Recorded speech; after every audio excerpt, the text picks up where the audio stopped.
The distress beacon's weak pulse echoes through the void, a fading heartbeat in the vast expanse between star systems.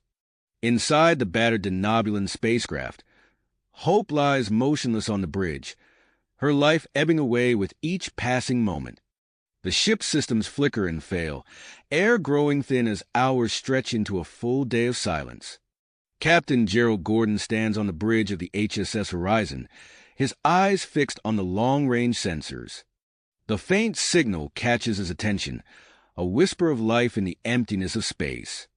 Without hesitation, he orders a course change, his reputation for daring rescues driving him forward into the unknown. As the horizon approaches, scans reveal the extent of the damage. The denobulan vessel is a broken shell, its hull breached in multiple locations. A single life sign pulses weakly, growing fainter with each passing second. Gordon's jaw sets with determination as he assembles his boarding party.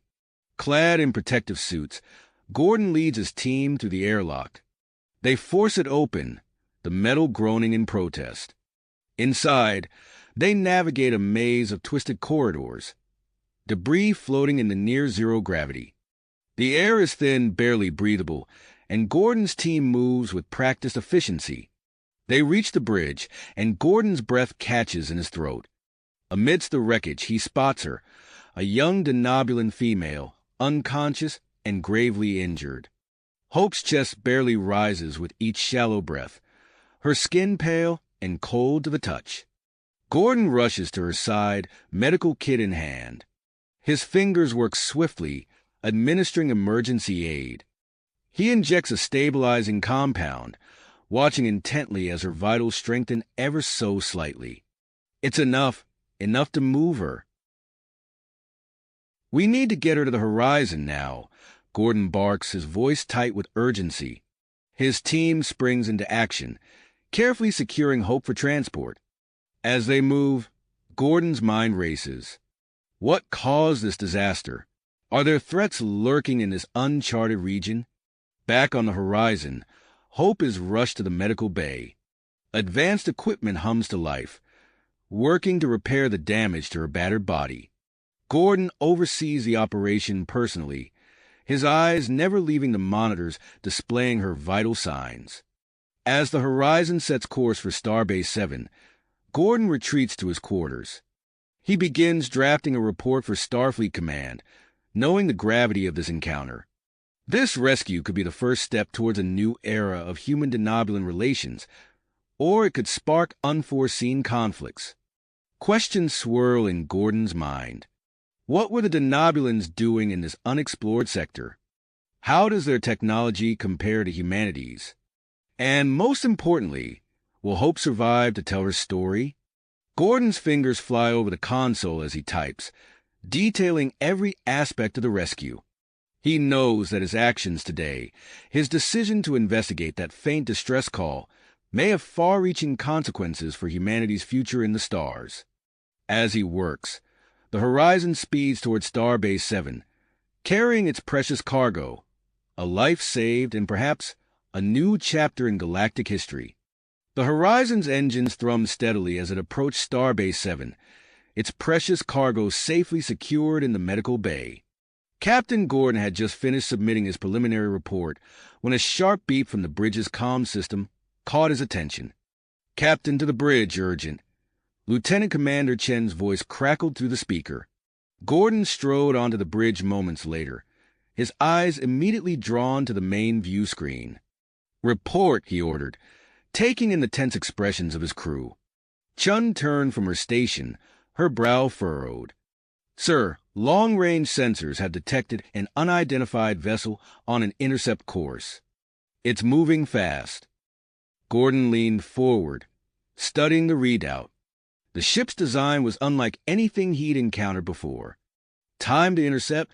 "Approximately 15 minutes, sir," Chin responded. "Sound general quarters. All hands to battle stations," Gordon commanded, his voice steady despite the sudden surge of adrenaline. "Initiate first contact protocols." As klaxons blared throughout the ship, Gordon's mind raced. Could this be related to their denobulan rescue? He tapped his comm badge. Bridge to medical. Dr. Jackson, status report on our patient. Dr. Jackson's voice came through, tinged with excitement. Captain, you won't believe this. Hope's condition has stabilized, but there's more. I'm detecting unprecedented cellular regeneration. It's like nothing I've ever seen in human or known alien physiologies. Gordon absorbed this information. His curiosity piqued despite the looming threat. Keep me posted on any developments, Doctor. We may have company soon. The bridge crew worked with practiced efficiency, readying the ship's defenses while maintaining a non-threatening posture. Gordon watched as the unknown vessel grew larger on the monitor, its sleek lines and unusual configuration becoming clearer. "Sir, we're being hailed," Chen announced. Gordon nodded. On screen. The view screen flickered, revealing a humanoid figure with distinctive ridges along its forehead and cheeks. Gordon recognized the species immediately, Denobulan. "This is Commander Phlox of the Denobulan search and rescue vessel Tarnock." The alien spoke, his tone a mix of urgency and relief. "We've been searching for a missing ship in this sector. Have you encountered any Denobulan vessels?" Gordon stepped forward, maintaining a neutral expression. "I'm Captain Gerald Gordon of the HSS Horizon. We recovered a severely damaged Denobulan craft yesterday. There was a single survivor, who is currently receiving medical treatment aboard our ship." Phlox's eyes widened. "Thank the stars. Captain Gordon, we request permission to dock and transfer the survivor to our vessel. Our medical facilities are better equipped to handle Denobulan physiology." Gordon hesitated, weighing his options. The request seemed reasonable, but years of experience had taught him caution. "Commander Phlox, I appreciate your concern. However, I hope you understand that I must prioritize the safety of my ship and crew. Perhaps we could arrange for a small medical team to come aboard instead?" Phlox nodded, a look of understanding crossing his features. "Of course, Captain. We would be grateful for any arrangement that ensures the well-being of our compatriot." As Gordon coordinated the details with Phlox, he signaled Chen to mute the transmission. "Lieutenant Hawkins, I want a full analysis of the data core we salvaged from the Denobulan ship. There might be information that could shed light on the situation." Hawkins nodded, her fingers already flying over her console. "Aye, sir, initiating decryption protocols now." Gordon turned his attention back to Phlox, finalizing the arrangements for the Denobulan medical team's arrival. As he spoke, he couldn't shake the feeling that there was more to this encounter than a simple rescue operation. In the medical bay, Dr. Jackson prepared for the arrival of the Denobulan team, his mind buzzing with questions about Hope's unique physiology. The doors hissed open, admitting Security Chief Torres and his team, their presence a reminder of the delicate nature of the situation. "Doctor," Torres nodded, his posture alert, "we'll be monitoring the visitors closely. Any concerns, you let us know immediately." Jackson agreed, turning back to his patient just as Hope's eyes fluttered open. For a brief moment, her gaze locked with his, a flicker of recognition passing across her features. Her lips moved, forming words too quiet to hear. Jackson leaned in closer. "What is it? What are you trying to say?" Hope's voice was barely a whisper, her words slurred but urgent. "Great. Threat. Must warn." Before Jackson could press further, Hope's eyes rolled back, and she slipped into unconsciousness once more. The doctor straightened, his palms sweating from the cryptic message. He tapped his comm badge. "Jackson to Captain Gordon. Sir, we have a situation." As the Denobulan medical team prepared to board, Gordon stood in the airlock, flanked by Torres and his security detail. The captain's mind whirled with unanswered questions, the weight of command pressing heavily on his shoulders. Whatever came next, he knew that the encounter with Hope and the Denobulans was just getting started. and its repercussions could reshape the future of human-alien relations in ways he could scarcely imagine. As Gordon processed Dr. Jackson's urgent message, the situation on the horizon shifted dramatically. The captain's instincts, honed by years of command, told him that Hope's cryptic warning demanded immediate action. "Doctor, keep her stable." "I'm on my way," Gordon replied, his voice taut with tension. He turned to Chun, his expression grim. "Delay the Denobulan medical team. Tell them we've encountered a complication." Gordon strode purposefully towards the medical bay, his mind racing. As he entered, he found Dr. Jackson hovering over Hope's biobed, his face creased with concern. "Captain," Jackson said, looking up. She regained consciousness briefly. Her words were unclear, but she mentioned a great threat before losing consciousness again. Gordon's face hardened. He tapped his comm badge. "Gordon to bridge. Lieutenant Hawkins, I need that data core analysis now." "Sir," Hawkins' voice crackled through the comm. "I've just made a breakthrough. You're going to want to see this." "On my way," Gordon replied, his pulse quickening. He turned to Dr. Jackson. "Keep her under close observation.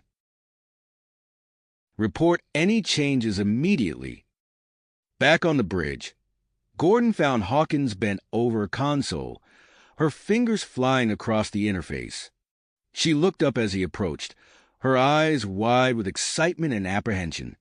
"Captain, the data core from Hope's ship." "It's a gold mine," Hawkins said, her voice hushed. She was part of a covert Denobulan research team. They were investigating some kind of ancient alien artifact in a remote system. Gordon leaned in, studying the data scrolling across the screen. "An artifact? What kind?" "It's not entirely clear, sir, but it seems to be a weapon. An incredibly powerful one," Hawkins replied. "And there's more. A faction within the Denobulan government is trying to get their hands on it. If they succeed, it could shift the balance of power in the entire sector," Gordon finished, his heart pounding from the implications. The captain straightened, his decision made. He turned to Chun. "Inform Commander Phlox that Hope will remain under our care for the time being. Cite medical complications if pressed." Chun nodded, her fingers already moving to carry out the order. Moments later, Phlox's face appeared on the monitor, his expression a mixture of concern and growing frustration. "Captain Gordon," Phlox said, his voice strained, "I must protest this delay. It is imperative that we transfer our citizen to our care immediately." Gordon met Phlox's gaze steadily. "I understand your concern, Commander. However, the situation has changed. We have reason to believe that your citizen may possess information vital to the security of this sector. Until we can verify this information, she will remain under our protection." Phlox's face darkened. "This is a clear violation of interspecies protocols, Captain. I warn you, there will be consequences for this action." As the transmission cut off, Gordon turned to his crew. "Red alert. All hands to battle stations. Lieutenant Torres, implement enhanced security measures throughout the ship, especially around the medical bay." The horizon hummed with activity as the crew sprang into action. Gordon tapped his comm badge once more. "Gordon to Starbase 7. Priority 1 communication." Admiral Helena Zhao's face appeared on the screen, her expression grave. "Report, Captain." Gordon quickly relayed the situation, watching as Zhao's expression shifted from concern to alarm. "I'm dispatching 2 ships to your location immediately, Captain," Zhao said. "Hold your position and maintain that artifact information at all costs." As Gordon acknowledged the order, a shout from the helm caught his attention. "Sir, the Denobulan vessel is making a move. They're attempting to forcibly dock." "Evasive maneuvers, Mr. O'Brien," Gordon ordered, gripping the arms of his chair. "Keep us just out of their reach." The horizon banked sharply, narrowly avoiding the Denobulan ship's grappling attempt. O'Brien's hands danced across the controls, guiding the ship through a series of complex maneuvers that left the denobulans struggling to keep up.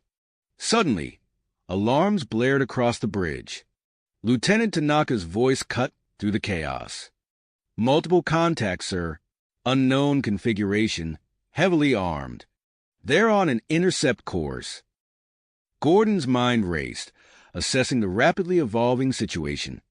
The horizon was outgunned, caught between the frustrated denobulans and these new, unknown threats. As he opened his mouth to issue orders, the comm system crackled to life. "Horizon, this is Commander Phlox." The denobulan's voice was urgent, all traces of diplomatic posturing gone. "We need to talk. Now."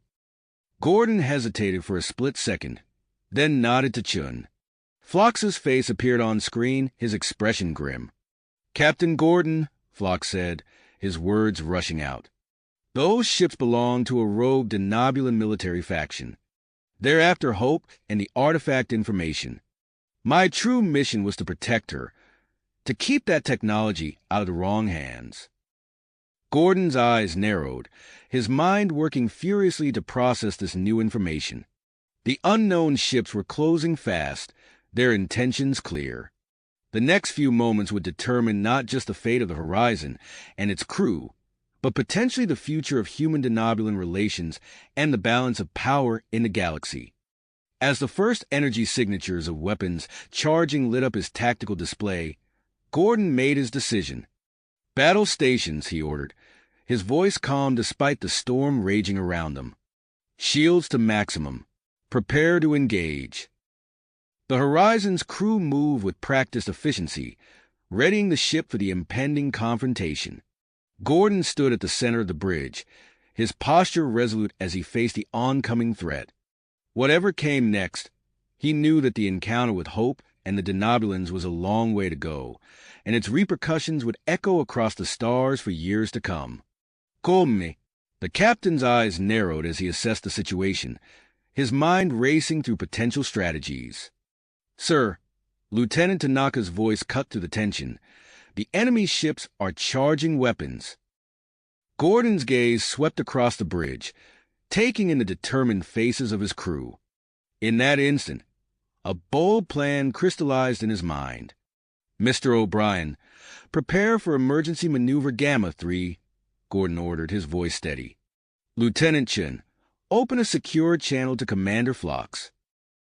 As O'Brien's hands flew over the controls, Gordon turned to address the denobulan commander. "Phlox, I have a proposition. We're about to execute a high-risk maneuver. I need your ship to follow our lead precisely." Phlox's expression was a mixture of surprise and intrigue.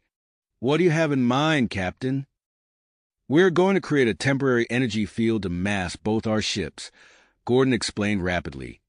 "It's risky, but it should buy us some time." Phlox nodded, his earlier frustration replaced by a glimmer of hope. "We'll follow your lead, Captain." Gordon turned to his chief engineer.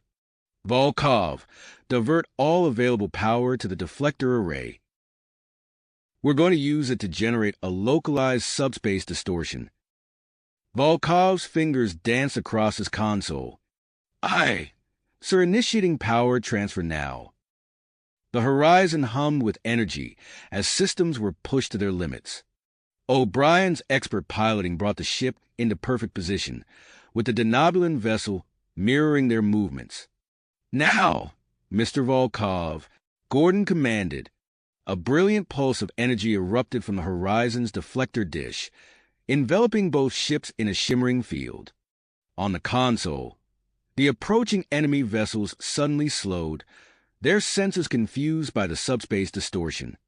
"It worked," Chin reported, her voice tinged with relief. "The enemy ships are holding position, trying to reacquire our signal." Gordon didn't waste a moment.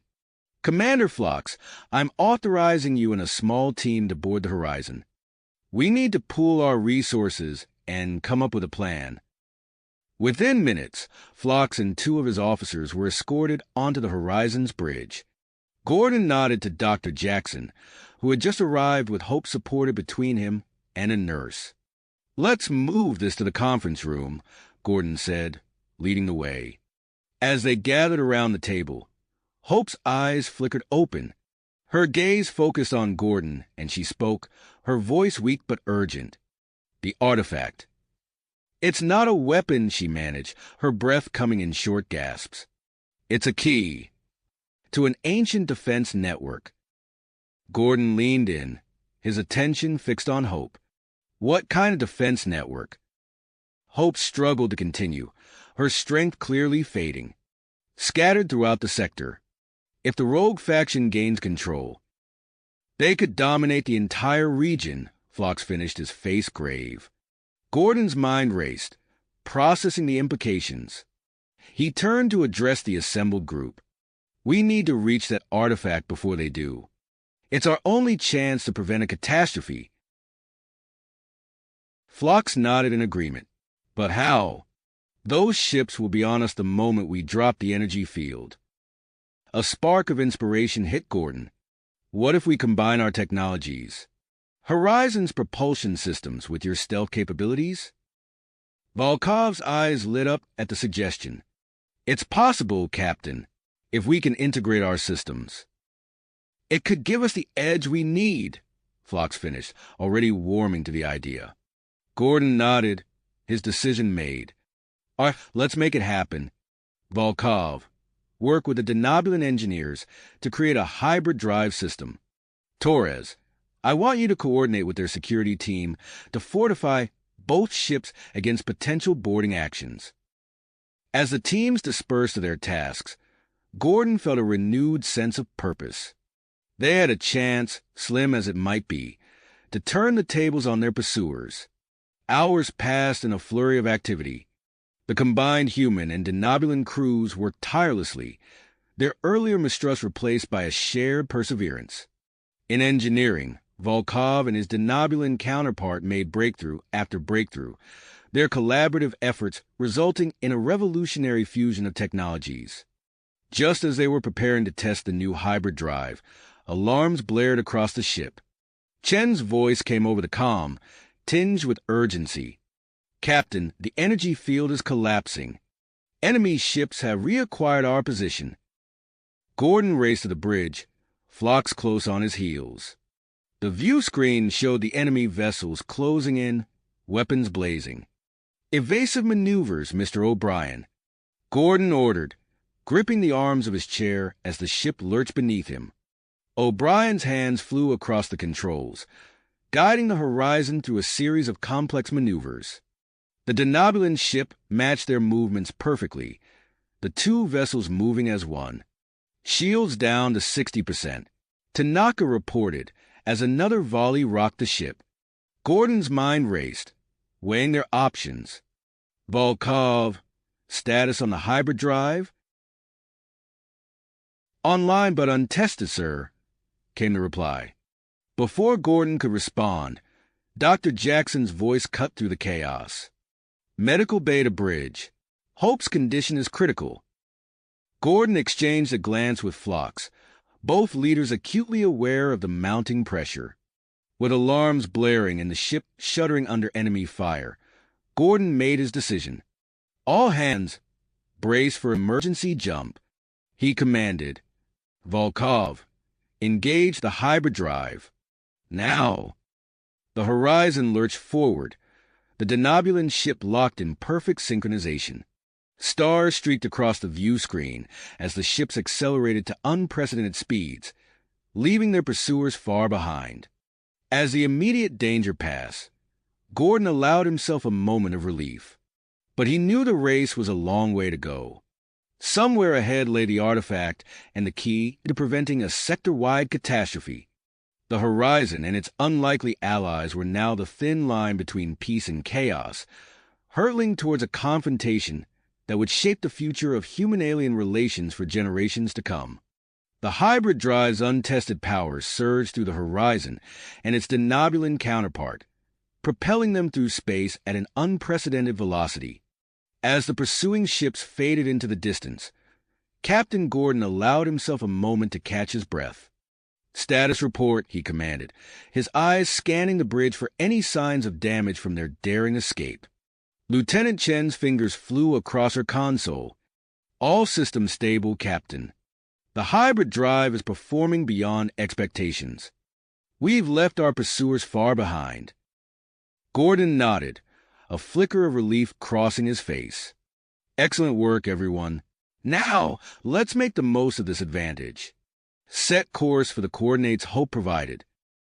As the ships hurtled towards their destination, Gordon convened an emergency meeting in the Horizon's conference room.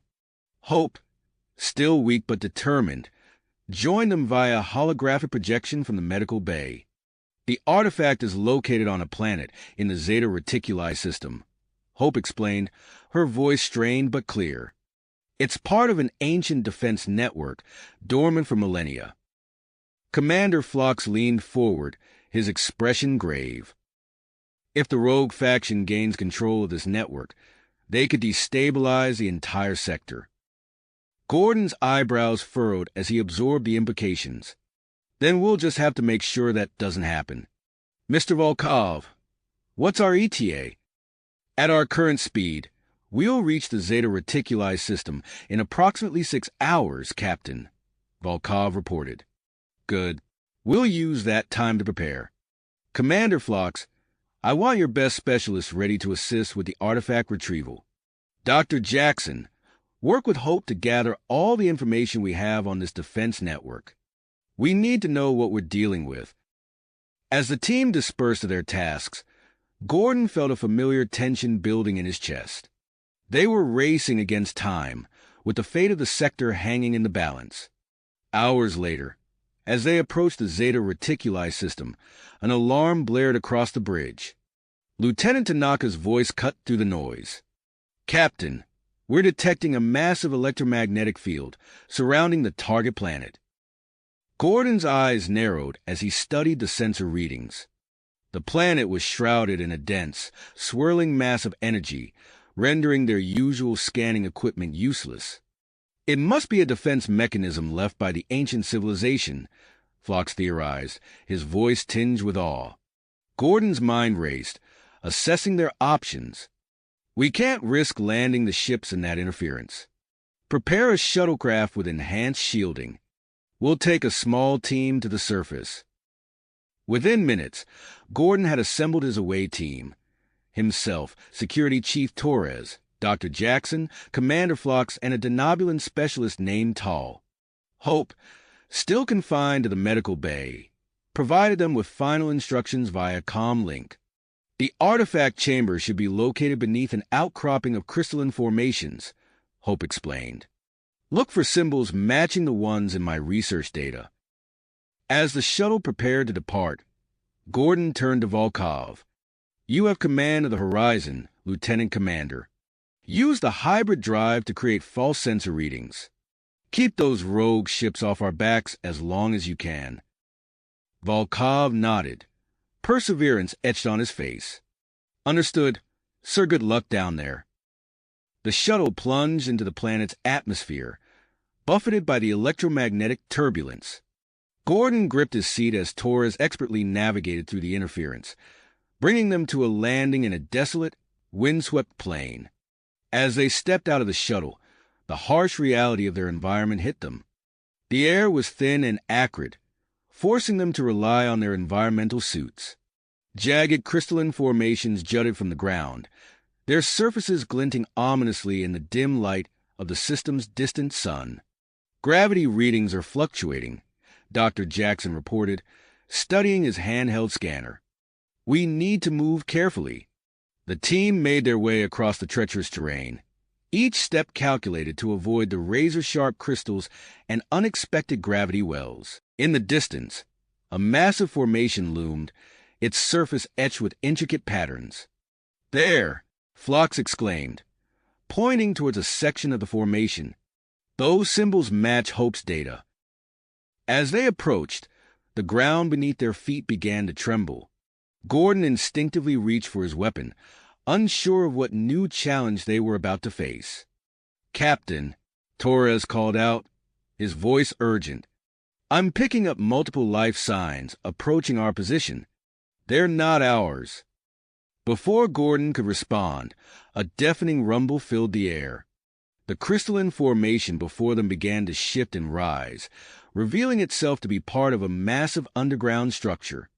The team found themselves being elevated on a platform, the ground falling away beneath them. As they ascended, the full scale of the alien facility became apparent. It stretched as far as the eye could see, its architecture defying known engineering principles. Suddenly, a pulse of energy erupted from the structure, washing over them in a wave of invisible force. Their equipment sparked and died, leaving them momentarily blind and defenseless. In the eerie silence that followed, a new sound emerged. The hiss of an opening chamber echoed across the now exposed facility. Gordon squinted against the glare of the planet's harsh sunlight, his eyes widening as he made out a figure emerging from the depths of the structure. The being that stepped forth was unlike anything Gordon had ever encountered. Encased in what appeared to be a shimmering stasis suit, its form was vaguely humanoid but unmistakably alien. Its eyes, if they could be called that, focused on Gordon and his team with an intensity that sent a shiver down the captain's spine. As Gordon struggled to process this unprecedented first contact, the sound of approaching footsteps reminded him of the more immediate threat. The rogue Denobulan faction had somehow made it to the surface and was closing in on their position. Caught between an unknown alien entity and a ruthless enemy force, with no working technology and no way to contact their ships, Gordon realized that the next few moments would determine not just their fate, but potentially the future of the entire sector. He took a deep breath, steeling himself for what was to come. "Keep your weapons lowered," he ordered his team, his voice steady despite the tension coursing through him. "Let's not provoke our new acquaintance." As the alien being took a step towards them, its intentions as yet unknown, Gordon prepared to face perhaps the greatest challenge of his career. The fate of galaxies might well hinge on his next words. The fate of galaxies might well hinge on his next move. Gordon took a deep breath, his mind racing as he assessed the situation. The alien being before them stood motionless, its shimmering stasis suit reflecting the harsh light of the planet's distant sun. Behind them, the sound of approaching footsteps grew louder, a stark reminder of the imminent threat posed by the rogue Denobulan faction. "Everyone stay calm," Gordon said, his voice low but firm. "Let's not make any sudden moves." As if responding to Gordon's words, the alien took a step forward. Its elongated fingers, ending in bioluminescent tips, reached out towards a nearby console. The team tense, unsure of what to expect. With a fluid motion, the alien activated a holographic interface. The air around them came alive with complex symbols and diagrams, eerily similar to those found in Hope's research. The being's multifaceted eyes focused intently on the holograms as it began manipulating them with practiced ease. A low hum filled the air, growing in intensity as the massive structure beneath their feet vibrated with increasing energy. Gordon felt the hairs on the back of his neck stand up, his instincts screaming that they were on the precipice of something monumental. Security Chief Torres, ever vigilant, raised his weapon slightly. "Captain, I don't like this," he muttered, his eyes darting between the alien and the approaching threat. Gordon held up a hand, silently ordering Torres to stand down. Drawing on years of experience in first contact situations, the captain took a cautious step towards the alien. He raised his hands, palms out, in a universal gesture of peace. The alien paused its manipulation of the holograms, its large eyes fixed on Gordon. For a moment, time seemed to stand still. Then, with a graceful wave of its hand, the being conjured a three-dimensional star map of the sector. Gordon's eyes widened as he took in the detailed projection.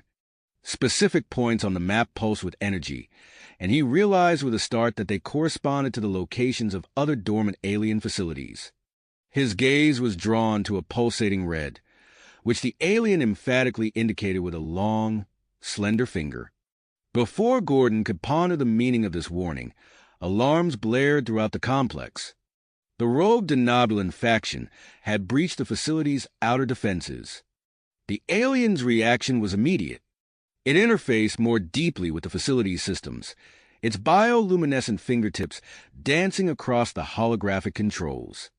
The structure around them began to shift and reconfigure, creating a defensive perimeter around their position. Energy shields flickered to life, providing a temporary barrier against the approaching threat. Gordon's mind raced, weighing their options. He turned to his team, his decision made. Dr. Jackson, Commander Phlox, continue working with our new friend here. Try to understand what this facility is and what that red dot means. Torres, you're with me. We need to hold off those rogue Denobulans. As Jackson and Phlox moved closer to the alien, Gordon and Torres took up defensive positions near the entrance to the chamber. The sound of weapons fire echoed through the facility, growing closer with each passing moment. Any word from the horizon? Gordon asked, checking the charge on his weapon. Torres shook his head grimly. Our comms are still dead, so that electromagnetic field is blocking all signals. Gordon nodded, his teeth clenched. Then we're on our own for now. Let's make every shot count. The first wave of rogue Denobulans burst into view, their weapons blazing. Gordon and Torres returned fire, their advanced phasers clashing with the facility's ancient defensive systems. Energy beams crisscrossed the air, filling the chamber with actinic flashes and the smell of ozone. Behind them, Dr. Jackson's voice rose with excitement. Captain, I think I've figured it out. Gordon ducked as a blast of energy scorched the wall above his head. Make it quick, Doctor. The red, Jackson shouted over the din of battle. It's not just a location. It's a warning. There's a massive energy buildup in a nearby star system. I think this network is activating some kind of superweapon. The implications hit Gordon like a physical blow. A superweapon capable of destroying entire solar systems, accidentally triggered by their current conflict. The stakes had just risen exponentially. The alien being, seeming to sense their understanding, projected a new series of holograms. The images told a story, a long-dead civilization, unimaginably advanced, creating a network of defensive outposts. The alien itself was the last of its kind, a caretaker left behind to prevent their creations from falling into the wrong hands or activating without cause. As Gordon processed this information, a new alarm sounded. Torres checked his sensor readings, his eyes widening. Captain, multiple ships just entered the system. It's got to be the reinforcements from Starbase 7. Gordon's heart raced. Help had arrived, but with the electromagnetic interference, there was no way to communicate with them or distinguish them from the enemy vessels. The situation was becoming more complex by the second. With time running out, the superweapon powering up, and battles raging both on the ground and in orbit, Gordon knew he faced the most crucial decision of his career. The fate of the entire sector hung in the balance, depending on his next move. He turned to the alien being, their eyes meeting across the chaotic chamber. In that moment, Gordon understood that their unlikely alliance might be the key to preventing a catastrophe of unimaginable scale. With new hope, he prepared to take action, knowing that the choices he made in the next few moments would shape the future of human-Denobulan relations and the balance of power in the galaxy for generations to come. Gordon's mind raced as he assessed the situation. The alien being, the approaching Denobulans, and the potential superweapon created a perfect storm of danger and opportunity. He knew he had to act fast. Dr. Jackson, Commander Phlox, Gordon called out, his voice cutting through the chaos. Work with our new friend here. We need to understand this facility and shut down that superweapon. Torres, you're with me. We'll hold off the Denobulans. As Jackson and Phlox moved towards the alien, now identified as Zarek, Gordon and Torres took up defensive positions near the chamber's entrance. The sound of approaching footsteps grew louder, punctuated by the occasional burst of weapons fire. Zarek's elongated fingers danced across the holographic interface, bringing up a complex network of energy conduits spanning the sector. Dr. Jackson's eyes widened as he studied the display. "Captain," he called out, excitement evident in his voice despite the dire circumstances. "I think I see a way to shut this all down. If we overload this node here," he pointed to a pulsing point on the map, "it could create a cascade effect, safely deactivating the entire network." Before Gordon could respond, the first wave of rogue denobulins burst into the chamber. Energy beams crisscrossed the air as Gordon and Torres returned fire. The acrid smell of ozone filled the air, mixing with the strange, metallic scent of the alien facility. "Do it, Doctor," Gordon shouted over the din of battle. "Whatever it takes." As Jackson and Phlox worked feverishly with Zarek, Gordon and Torres used every trick in their tactical playbook. They utilized the chamber's alien architecture for cover, setting up crossfires and using the facility's automated defenses to create choke points. Suddenly, a new alarm blared through the chamber. Torres checked his sensor readings, a glimmer of hope in his eyes. "Captain, multiple ships just entered the system. It's the reinforcements from Starbase 7. Gordon allowed himself a moment of relief before refocusing on the battle at hand. With no way to communicate with their allies, they had to hold out and trust in Volkov's abilities to manage the space battle. As if in response to Gordon's thoughts, the facility shuddered. The holographic displays flickered, showing a massive electromagnetic pulse emanating from the horizon's position. Several enemy ships winked out of existence on the tactical display. "Volkov, you brilliant bastard," Gordon muttered, a grim smile on his face. Back at the control center, Jackson's voice rose with urgency. "Captain, we've hit a snag. The shutdown requires a direct neural interface. It's too dangerous for human physiology." Gordon turned, ready to volunteer, but Zarek was already moving. The alien's multifaceted eyes met Gordon's, conveying a depth of understanding and sacrifice that transcended species barriers. With fluid grace, Zarek connected to the alien systems. The effect was immediate and dramatic. Energy surged through the facility, causing the very ground beneath their feet to tremor. Sections of the outer structure began to collapse, raining debris around them. "Evac now!" Gordon shouted, gesturing for his team to move towards their entry point. "Torres, cover R6. As they prepared to move, a new group of combatants entered the fray. Led by a denobulan commander with distinctive facial ridges, they cut through the rogue forces with precision. "Captain Gordon," the denobulan leader called out. "I'm Commander Shran. We've been tracking these traitors. Allow us to assist in your defense." Gordon nodded, quickly integrating Shran's forces into their defensive strategy. The combined human denobulan team formed a protective cordon around Zarek and the control center as the alien completed the shutdown sequence. With a final surge of energy, the facility powered down. The superweapon's signature faded from the star map, but the victory came at a cost. Zarek slumped to the ground, his bioluminescent skin flickering weakly. "We need to move now," Gordon ordered, scooping up the alien's frail form. "Torres, Jackson, grab what data you can. We're not leaving empty-handed." The team raced through the collapsing facility, dodging falling debris and pockets of rogue denobulans. They reached their shuttle just as the structure's integrity failed catastrophically. As they strapped in, Gordon cradled Zarek's unconscious form. The alien's breathing was shallow, but steady. "Hold on," Gordon murmured. "We've got a lot to learn from each other." The shuttle burst from the crumbling facility, arcing through the planet's turbulent atmosphere. As they broke through to space, they witnessed the final moments of the battle.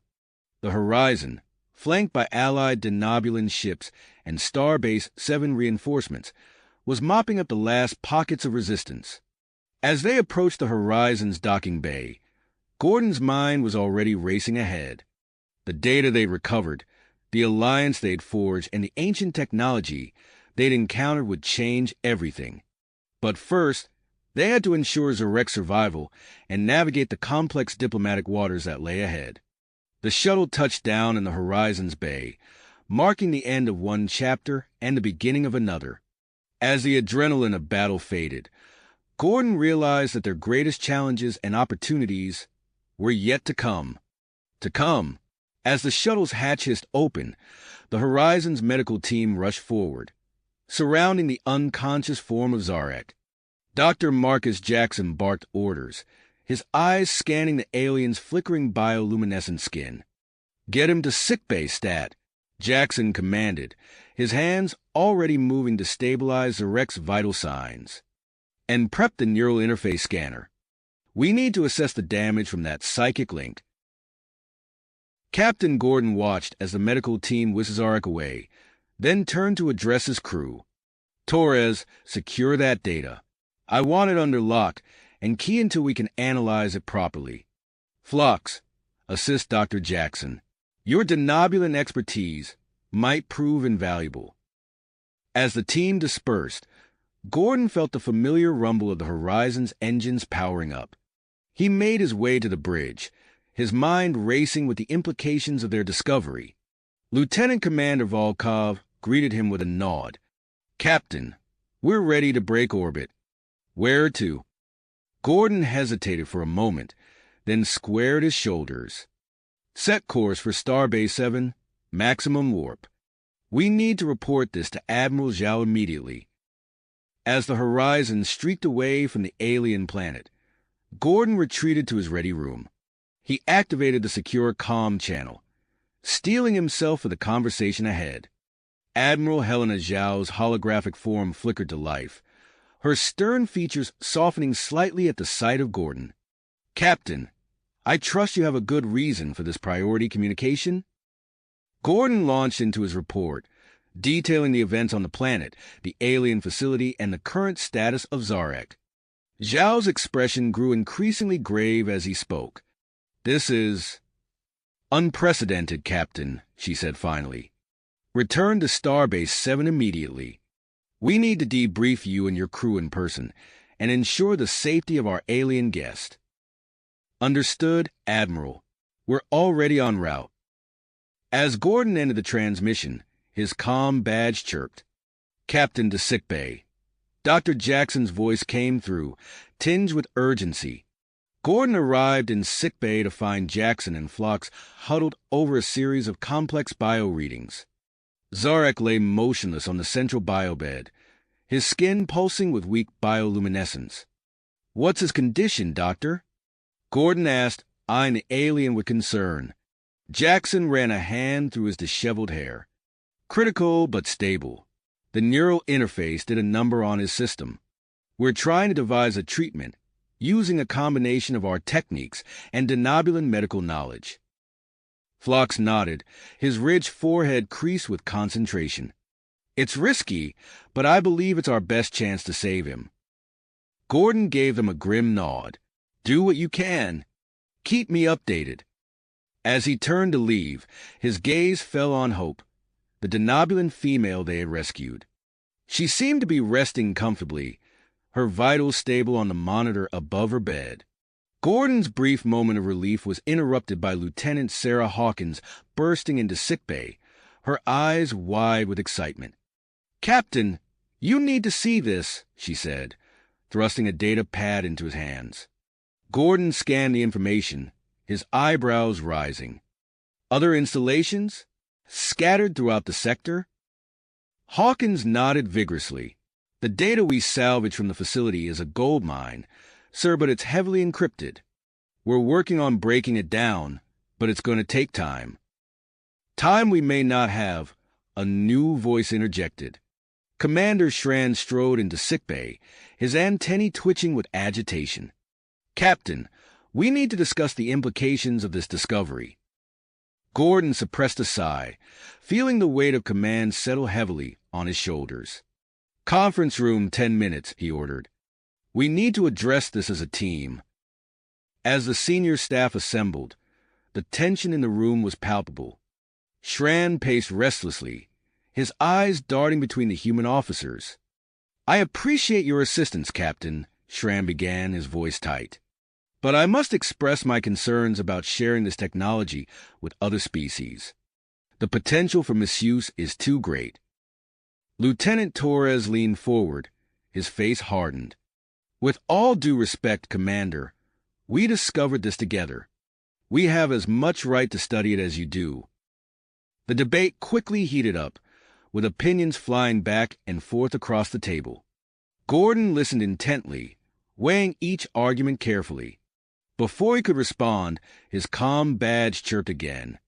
"Captain, you're needed in sickbay immediately." Jackson's voice came through urgent and strained. Gordon arrived to find sickbay in chaos.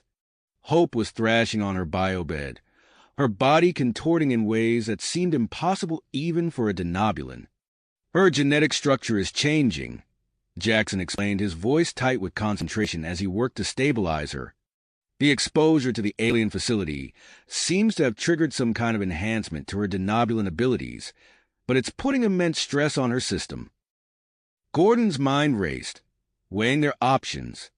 They were still days away from Starbase 7, but there was a denobulan medical facility much closer. As he considered their course of action, the ship suddenly shuddered. "Bridge to Captain Gordon." Volkov's voice came over the comm. "Sir, we've detected an anomalous energy signature at the edge of our sensor range. It bears similarities to the alien installation we encountered." Gordon's heart raced as he processed this new information. The potential for another groundbreaking discovery was tantalizing, but the risks were enormous.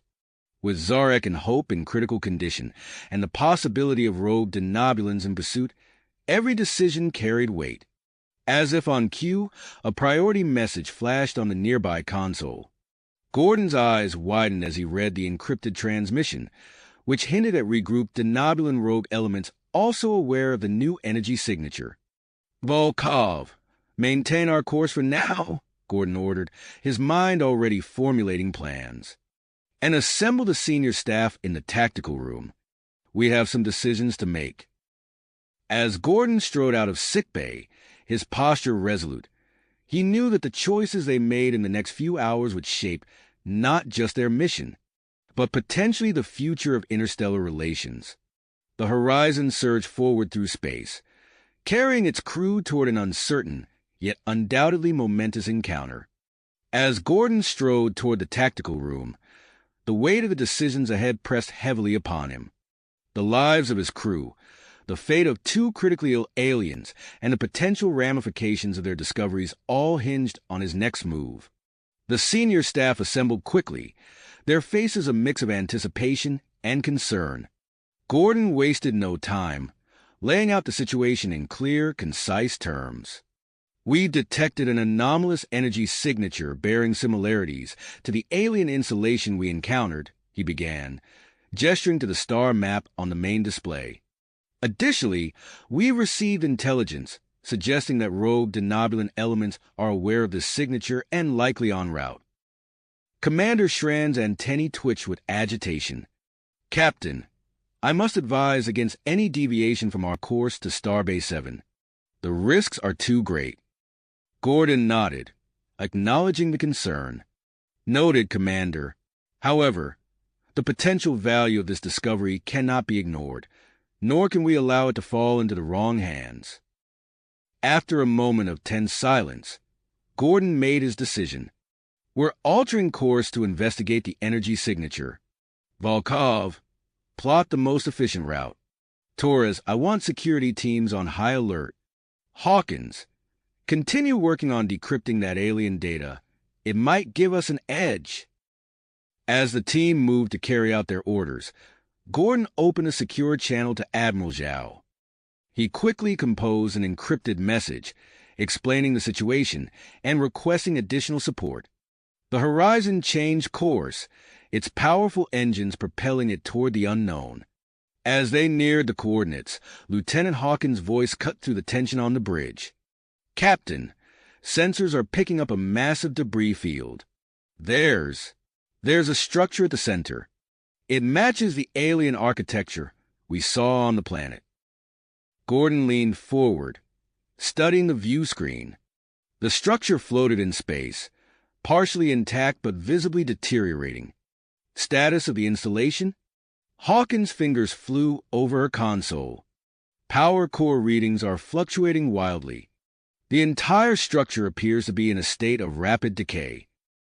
Gordon's mind raced, weighing the risks against the potential gains.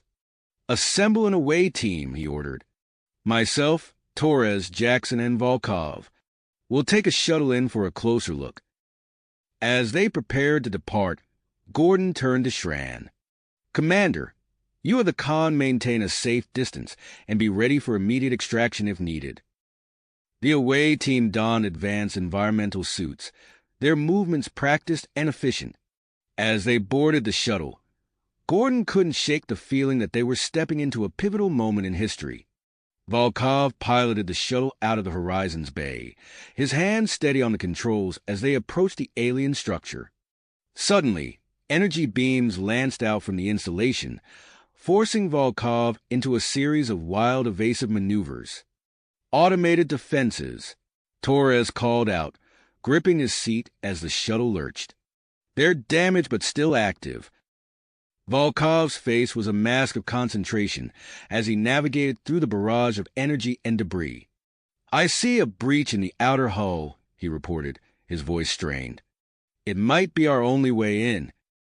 With a final, daring maneuver, Volkov threaded the shuttle through the gap, bringing them to a shuddering halt inside the alien structure. As the away team disembarked, they found themselves in a maze of deteriorating corridors. Strange, pulsing lights cast an eerie glow over advanced but failing technology. Dr. Jackson consulted his tricorder, his brow furrowed. "Captain, I'm detecting faint life signs deeper within the structure." Gordon nodded grimly. "Let's move. Stay alert. We don't know what other defenses might still be active." They pressed forward, watching as sections of the structure broke apart around them, exposing the cold vacuum of space. The sense of urgency grew with each passing moment. Reaching a central chamber, they discovered the source of the life signs, a cluster of stasis pods, most dark and lifeless.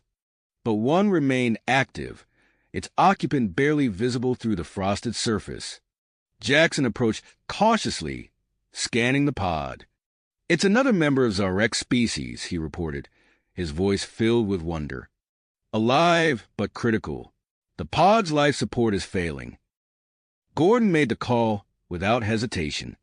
"We're taking them with us. Jackson, prep for extraction. Torres, Volkov, secure the area and gather what data you can." As Jackson worked to safely remove the alien from stasis, the installation shuddered violently. Alarms blared, echoing through the decaying structure.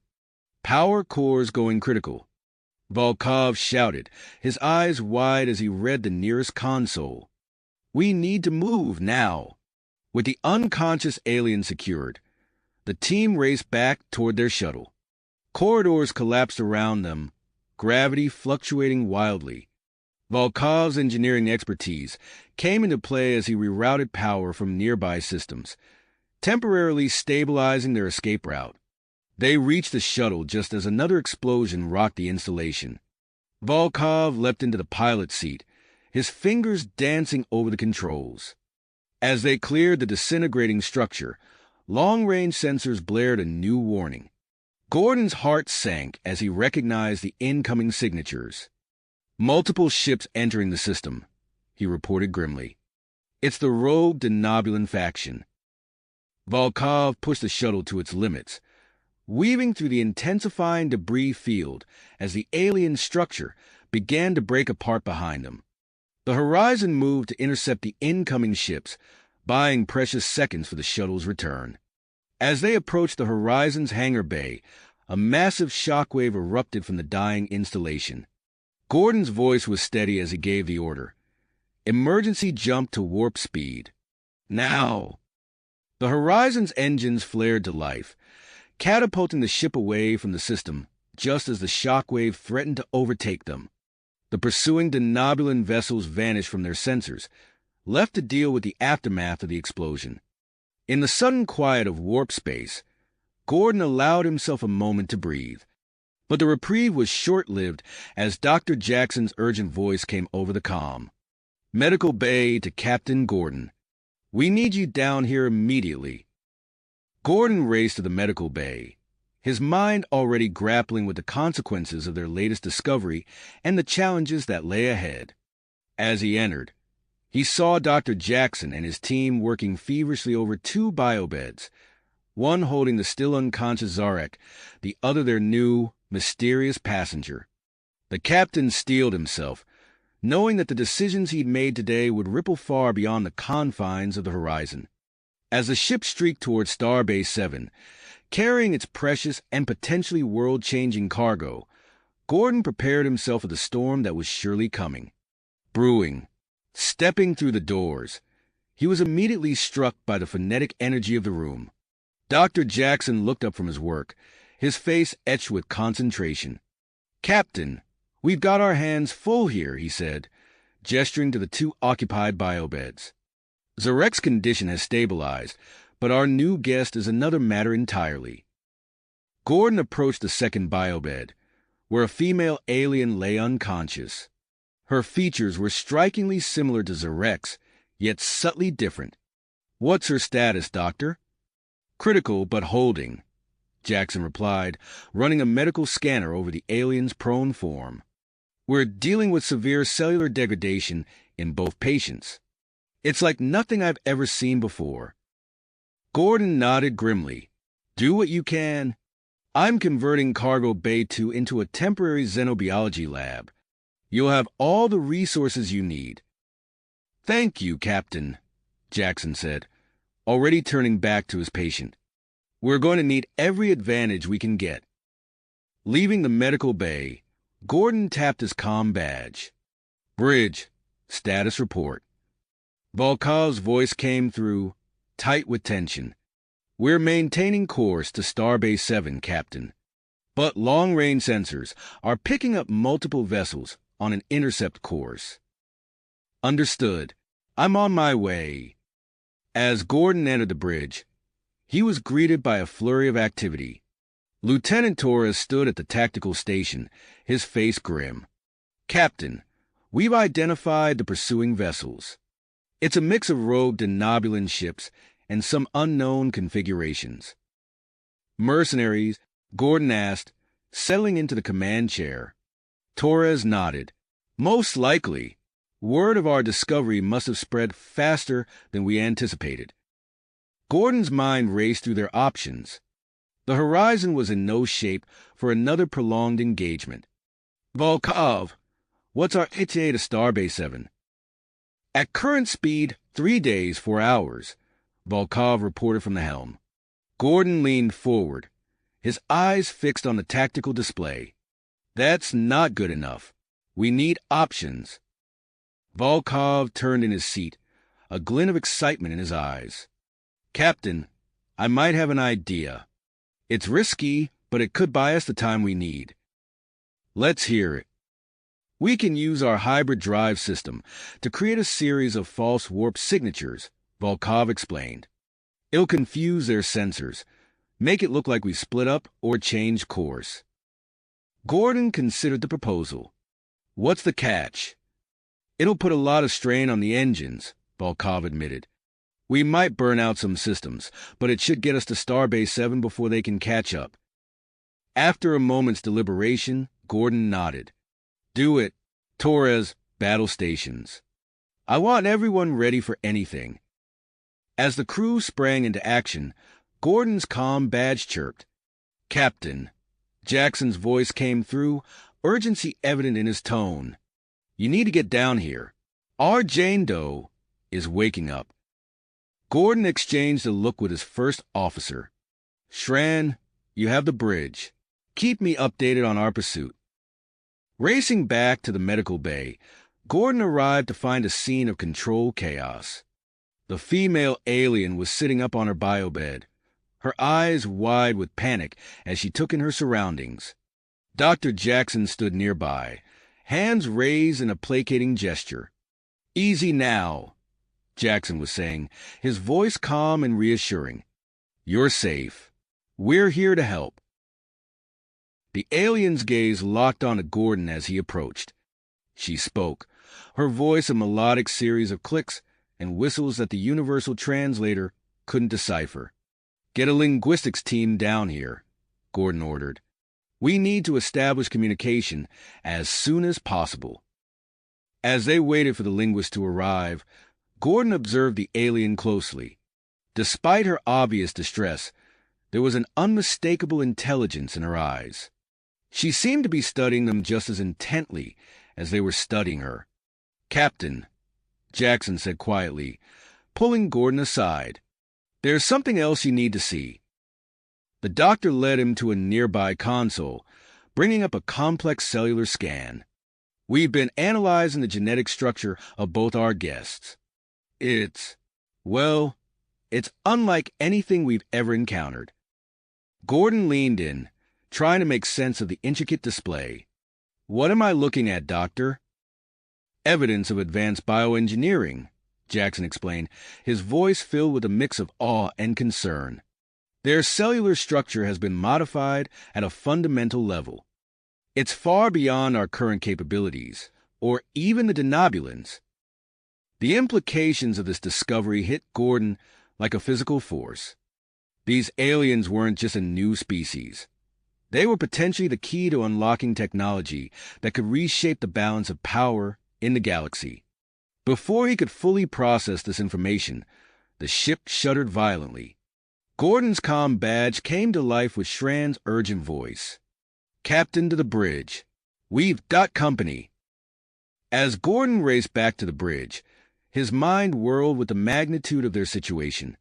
The horizon carried within it not just two members of an ancient, advanced species, but also the potential for technology that could change everything.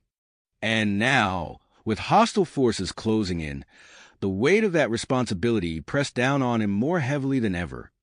Stepping onto the bridge, Gordon was greeted by a scene of controlled chaos. Volkov's hands flew over the helm controls, executing a series of complex maneuvers as the view screen showed the twisted space of their false warp signatures. "Report," Gordon barked, settling into the command chair. Shran's antennae twitched with agitation as he responded. "The pursuing vessels fell for our deception initially, but they're regrouping quickly. 2 ships have broken off and are on an intercept course. Time to weapons range? 17 minutes at their current speed," Torres reported from Tactical. Gordon's mind raced through their options. They were still days away from Starbase 7. Their engines were strained to the breaking point, and they had 2 critically ill aliens in their medical bay. The situation was rapidly approaching a breaking point. "Volkov, can we squeeze any more speed out of the engines?" Gordon asked. The helmsman shook his head grimly. "Not without risking a complete burnout. Sir, we're already pushing them beyond safe limits." As if to emphasize his point, the ship shuddered again, the lights flickering ominously. Gordon gripped the arms of his chair, his face set in perseverance. We need a new plan. Torres, tactical options?" The security chief's fingers danced over his console. "Our weapons are at 60% capacity. We could try to disable their engines with targeted strikes, but it's risky. If we miss, we'll have given away our position and depleted our resources." Gordon nodded, weighing their limited options. The comm system chirped, and Dr. Jackson's voice filled the bridge. "Captain, we've made some progress with our guests.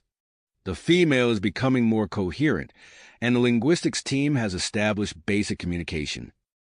A spark of an idea flared in Gordon's mind. "Understood, Doctor. I'm on my way. Shran, you have the bridge. Keep those ships off our tail as long as you can." As Gordon hurried back to the medical bay, he couldn't shake the feeling that their next move would be pivotal. The mystery surrounding their alien guests the advanced technology they had discovered, and the pursuing hostile forces all seemed to be converging into a critical moment. Entering the medical bay, Gordon was greeted by a scene of cautious progress. The female alien sat upright on her biobed, surrounded by the medical and linguistics teams. Her eyes, filled with a mix of curiosity and apprehension, locked onto Gordon as he approached. Dr. Jackson stepped forward, his face showing signs of both excitement and exhaustion. "Captain, allow me to introduce you to our guest. We've been calling her Jane Doe, but she's indicated that her name is... well, it's difficult to pronounce, but it translates roughly to Starweaver."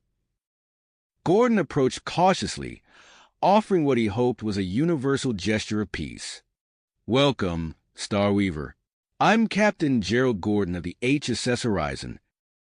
The alien regarded him for a moment before responding in a halting, heavily accented version of standard English.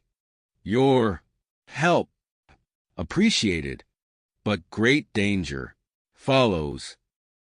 Gordon's heart raced at the implication. "You know about the ships pursuing us?" Starweaver nodded slowly. "They seek the knowledge, the power, must not obtain." As Gordon prepared to ask for more information, the ship rocked violently, nearly throwing him off his feet. The red alert klaxon blared, and Shran's voice came over the comm system. "Captain, to the bridge. The pursuing vessels have opened fire." Gordon's mind raced as he processed the new development. They were out of time, and their options were rapidly dwindling. But as he looked at Starweaver, he saw a glimmer of something in her eyes, a mixture of purpose and what might have been recognition. "Starweaver," Gordon said urgently, "we need your help. Is there anything you can tell us about your technology? Anything that might give us an advantage?" The alien's expression shifted, a complexity of emotions playing across her features. She seemed to be weighing something in her mind, perhaps making a momentous decision. Finally, she spoke, her words careful and deliberate. "There is a way, but risk. Great. Requires trust." Another violent shudder ran through the ship, and Gordon's comm badge chirped with Torres's urgent voice. "Captain, our shields are failing. We can't take much more of this." Gordon looked from Starweaver to Dr. Jackson, then back to the alien. In that moment, he knew they were standing on the precipice of a decision that could change everything.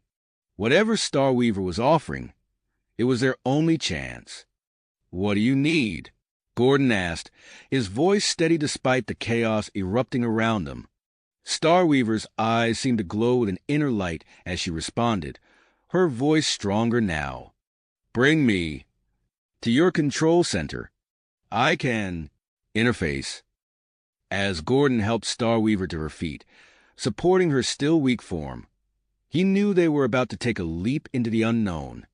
The horizon trembled under another barrage of enemy fire, and Gordon could only hope that whatever Starweaver had in mind would be enough to save them all. With Dr. Jackson following close behind, Gordon guided Starweaver towards the turbolith, his mind racing with the possibilities and dangers that lay ahead. As they ascended towards a bridge, Gordon couldn't shake the feeling that they were on the cusp of something monumental, a moment that would not only determine their fate, but potentially reshape the future of interstellar relations. The doors of the turbolith opened, revealing a bridge bathed in the harsh red glow of battle lighting. Shran turned, his antennae twitching in surprise at the sight of Starweaver. "Captain, what—" Shran began, but Gordon cut him off with a raised hand. "No time to explain. Volkov, I need you to prepare the helm for an external interface. Starweaver here might be our ticket out of this mess." As the crew scrambled to comply, Gordon guided Starweaver to the helm station. She placed her hands on the console, her eyes closing in concentration. For a moment, nothing happened, and Gordon felt a flicker of doubt. Then, suddenly, the ship's systems began to respond in ways he'd never seen before. Displays flickered with streams of alien code, and the Horizon's engines thrummed with a new, powerful resonance. Starweaver's eyes snapped open, now glowing with an otherworldly light. When she spoke, her voice seemed to echo with the power of the ship itself. "Prepare yourselves," she intoned. "We journey now beyond the boundaries of your known space." Before anyone could respond, the view screen erupted in a dazzling display of light and color. The Horizon surged forward, leaving their pursuers far behind as it plunged into a realm of space unlike anything the crew had ever experienced. As the ship hurtled through this strange new dimension, Gordon gripped the arms of his chair, his mind turning with the implications of what was happening. They had escaped immediate danger, but at what cost? And where exactly were they heading? The adventure that had begun with a simple distress call had now catapulted them into a realm of advanced alien technology and interstellar intrigue beyond their wildest imaginations. As the Horizon raced through uncharted space, Gordon knew that the true challenges and discoveries were only just beginning. The Horizon's journey through the strange dimension came to an abrupt end as the ship lurched violently, systems flickering and alarms blaring. Captain Gordon gripped his chair, steadying himself as the vessel shuddered around him. "Report!" he called out, his voice barely audible over the cacophony of alerts. Lieutenant Commander Alexei Volkov's fingers danced across his console, his face contorted with concentration. "Captain, we're experiencing a cascade failure across multiple systems. The strain from the battle and the alien drive interface has pushed our engines beyond their limits." As if to punctuate Volkov's words, a shower of sparks erupted from a nearby console, forcing Ensign Chun to leap back from her station. The acrid smell of burning circuitry filled the bridge. Gordon's mind raced through their options, each one bleaker than the last. "Volkov, how long until total systems failure?" "At this rate, less than an hour, sir," Volkov replied, his voice grim. The captain made a split-second decision. "All hands," this is the captain. "Non-essential personnel, evacuate to emergency shelters immediately. This is not a drill." As crew members scrambled to follow his orders, Gordon turned to his chief engineer. "Volkov, take your team and do whatever you can to stabilize the core. We need to buy ourselves more time." Volkov nodded sharply and sprinted off the bridge, barking orders into his comm badge as he went. In the medical bay, Dr. Marcus Jackson found himself facing an equally dire situation. The life support systems fluctuated dangerously, threatening the lives of his patients, particularly the two alien visitors. "We need to move them," Jackson announced to his team, his eyes fixed on the unstable readouts. "Prep Zarek and Jane Doe for immediate transfer to Section C. It's got independent power backup." As they carefully disconnected tubes and wires, Jane Doe's eyes suddenly flew open. Her gaze, sharp and alert, locked onto Jackson's face. "Doctor," she said, her voice stronger than it had been since her arrival, "I feel better." Jackson's surprise at her sudden recovery quickly gave way to professional concern. "That's good, but we still need to move you. The ship's in trouble." As the medical team began to transfer the patients, Jackson's attention was pulled away by a flood of incoming casualties from other parts of the ship. In the chaos, he failed to notice Jane Doe sliding off her gurney and slipping towards a nearby computer terminal. It was Security Chief Michael Torres, arriving to assist with the evacuation, who spotted the alien's furtive movements. "Hey!" he shouted, reaching for his phaser. But Jane Doe had already reached the terminal. Her fingers flew across the interface with inhuman speed, downloading gigabytes of data in mere seconds. Torres lunged forward, tackling her to the ground just as she finished the transfer. "What did you do?" Torres demanded, pinning her arms behind her back. Jane Doe's only response was a cryptic smile. Back on the bridge, Captain Gordon wrestled with the ship's controls, sweat beading on his forehead as he guided the wounded Horizon through a treacherous asteroid field. Beside him, Lieutenant Connor O'Brien manned the weapons station, blasting smaller rocks out of their path. "Captain," Lieutenant Sarah Hawkins called out from her station, "I've made a breakthrough with the alien data. There's information about a hidden outpost in this asteroid field. It could be our salvation." Gordon's eyes narrowed as he processed this new information. "Can you give me coordinates?" Hawkins nodded, transmitting the data to the helm. Gordon adjusted their course, threading the needle between two massive asteroids as he steered towards their potential sanctuary. As they approached the coordinates, a faint energy signature appeared on their scanners. It emanated from a huge, hollowed-out asteroid that dwarfed the horizon. "It matches the alien technology we've encountered before," Hawkins confirmed. Gordon allowed himself a moment of hope before reality reasserted itself. The entrance to the outpost was hidden behind some kind of advanced cloaking technology, rendering it impenetrable to their damaged systems. It was Dr. Jackson who proposed the unthinkable. "Captain," he said, his voice tense over the comm, "I think we can use Jane Doe to interface with the outpost systems. Her biology might be the key to breaking through their defenses." Gordon hesitated, weighing the risks against their rapidly dwindling options. With a heavy heart, he gave the order, "Do it." Under heavy guard, Jane Doe was brought to the bridge and connected to the ship's communication array. As she interfaced with the alien technology, the outpost defenses began to power down, revealing a massive hangar bay. With a silent prayer, Gordon guided the Horizon into the cavernous space. The moment they crossed the threshold, a powerful tractor beam took hold of the ship, guiding it smoothly to a docking port. As they connected, a surge of energy coursed through the Horizon systems. Damaged circuits repaired themselves, depleted power cells refilled, and failed systems came back online. The crew watched in awe as their battered ship merged with the alien technology, becoming something entirely new. In that moment of transformation, Captain Gordon realized that their mission had changed. They had stumbled upon something that could alter the balance of power in the sector, perhaps in the entire galaxy. As the Horizon system stabilized and new capabilities came online, he knew that their greatest challenges still lay ahead. The alien technology had given them a reprieve, but it also thrust them into uncharted territory. As the Horizon settled into its new berth, the ship's systems continued to evolve at an astonishing rate. Captain Gordon watched in awe as holographic displays flickered to life, showing schematics of the ship he barely recognized. "Volkov," Gordon called out, "I need a full report on our system's integration. What exactly are we dealing with here?" The chief engineer's fingers danced across his console, his brow furrowed in concentration.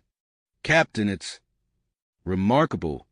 The alien tech is rewriting our systems on the fly. We're seeing efficiency increases across the board, but it's pushing our hardware to the limit." As if to emphasize his point, a nearby panel sparked and smoked. Volkov cursed under his breath and dispatched a team to handle it. "We need to stabilize this integration process," Gordon ordered. "Assemble your best people and get to work. I don't want any nasty surprises." In the medical bay, Dr. Jackson stood slack-jawed as he examined Jane Doe's latest scans. Her cellular structure was changing before his eyes, adapting to the outpost environment with impossible speed. "This is unprecedented," he muttered, turning to his staff. "Her physiology is evolving to interface with the alien technology. We need to monitor this closely." Security Chief Torres entered the medbay, his face set in a grim expression. "Doctor, we need to talk about containment protocols for our guest." Before Jackson could respond, alarms blared throughout the ship. Lieutenant Hawkins's voice crackled over the comm system. "Captain, sensors are picking up multiple ships entering the asteroid field. It's the Denobulans. They're searching for us." Gordon's mind raced.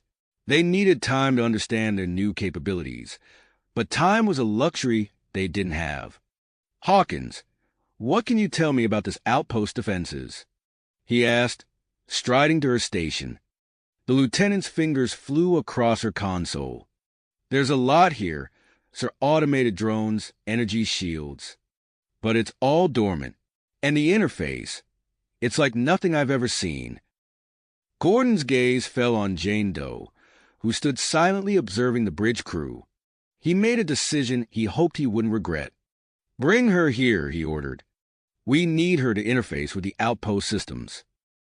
Torres bristled. "Captain, with all due respect, that's an unacceptable risk. We have no idea what she's capable of." "I understand your concerns, Chief," Gordon replied, his voice firm. "But right now, she's our best shot at survival. Keep her under close watch."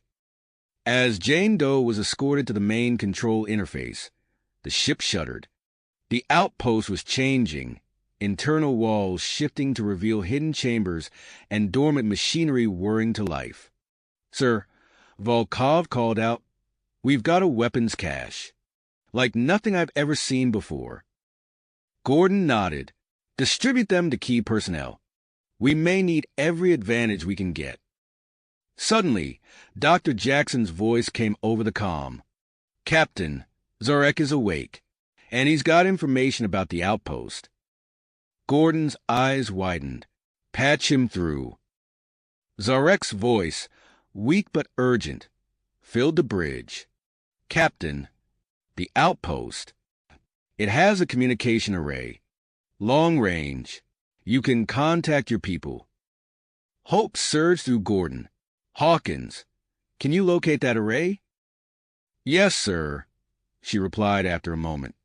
"But activating it will light us up like a beacon. The denobulins will be on us in minutes." Gordon weighed his options. They needed backup, but alerting Starfleet could seal their fate if the denobulins reached them first. "Do it," he decided. "Encode everything we've learned about this technology and the rogue denobulins.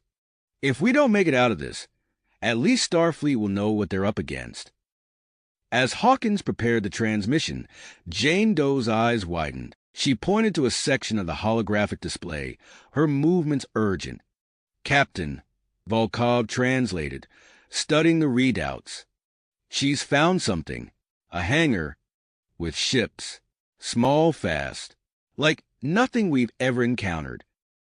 Gordon's mind raced with the possibilities. "Can we fly them?" Jane Doe shook her head, then pointed to herself. "They're keyed to her physiology," Volkov realized. "But maybe we can adapt them." Proximity alarms blared, cutting off further discussion. The enemy fleet had arrived. Battle stations. Gordon ordered, his voice carrying across the bridge. "Volkov, get those alien ships ready for launch. Hawkins, keep working on those defenses. Torres, I want those new weapons distributed now." As the crew scrambled to their positions, Gordon stood at the center of the bridge, watching the approaching denobulan ships on the interface. They were outgunned in an unfamiliar territory, but they had the element of surprise and technology beyond anything their enemies could imagine. "All hands," Gordon announced, his voice steady despite the chaos around him. "Prepare for battle." The horizon hummed with energy, its merged systems pulsing with power. Outside, the first denobulan ships entered weapons range, unaware of the surprises that awaited them.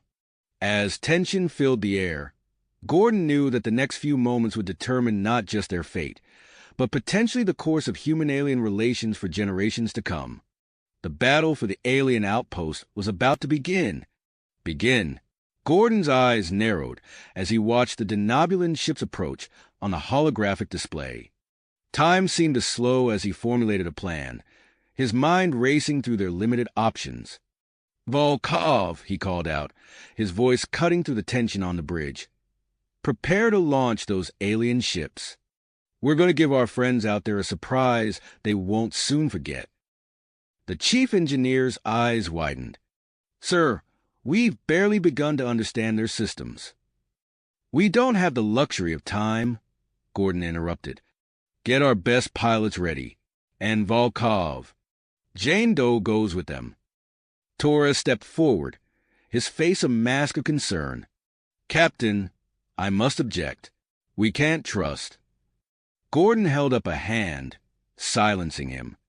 I know the risks, Chief, but her physiology is the key to unlocking this technology. We need every advantage we can get. As Volkov hurried off to prepare the alien craft, Gordon turned to Hawkins. Lieutenant, I want you to keep working on those defenses. If we can get the outpost systems online, we might just have a chance. Hawkins nodded, her fingers flying across her console. Sir, I'm making progress, but it's like nothing I've ever seen before.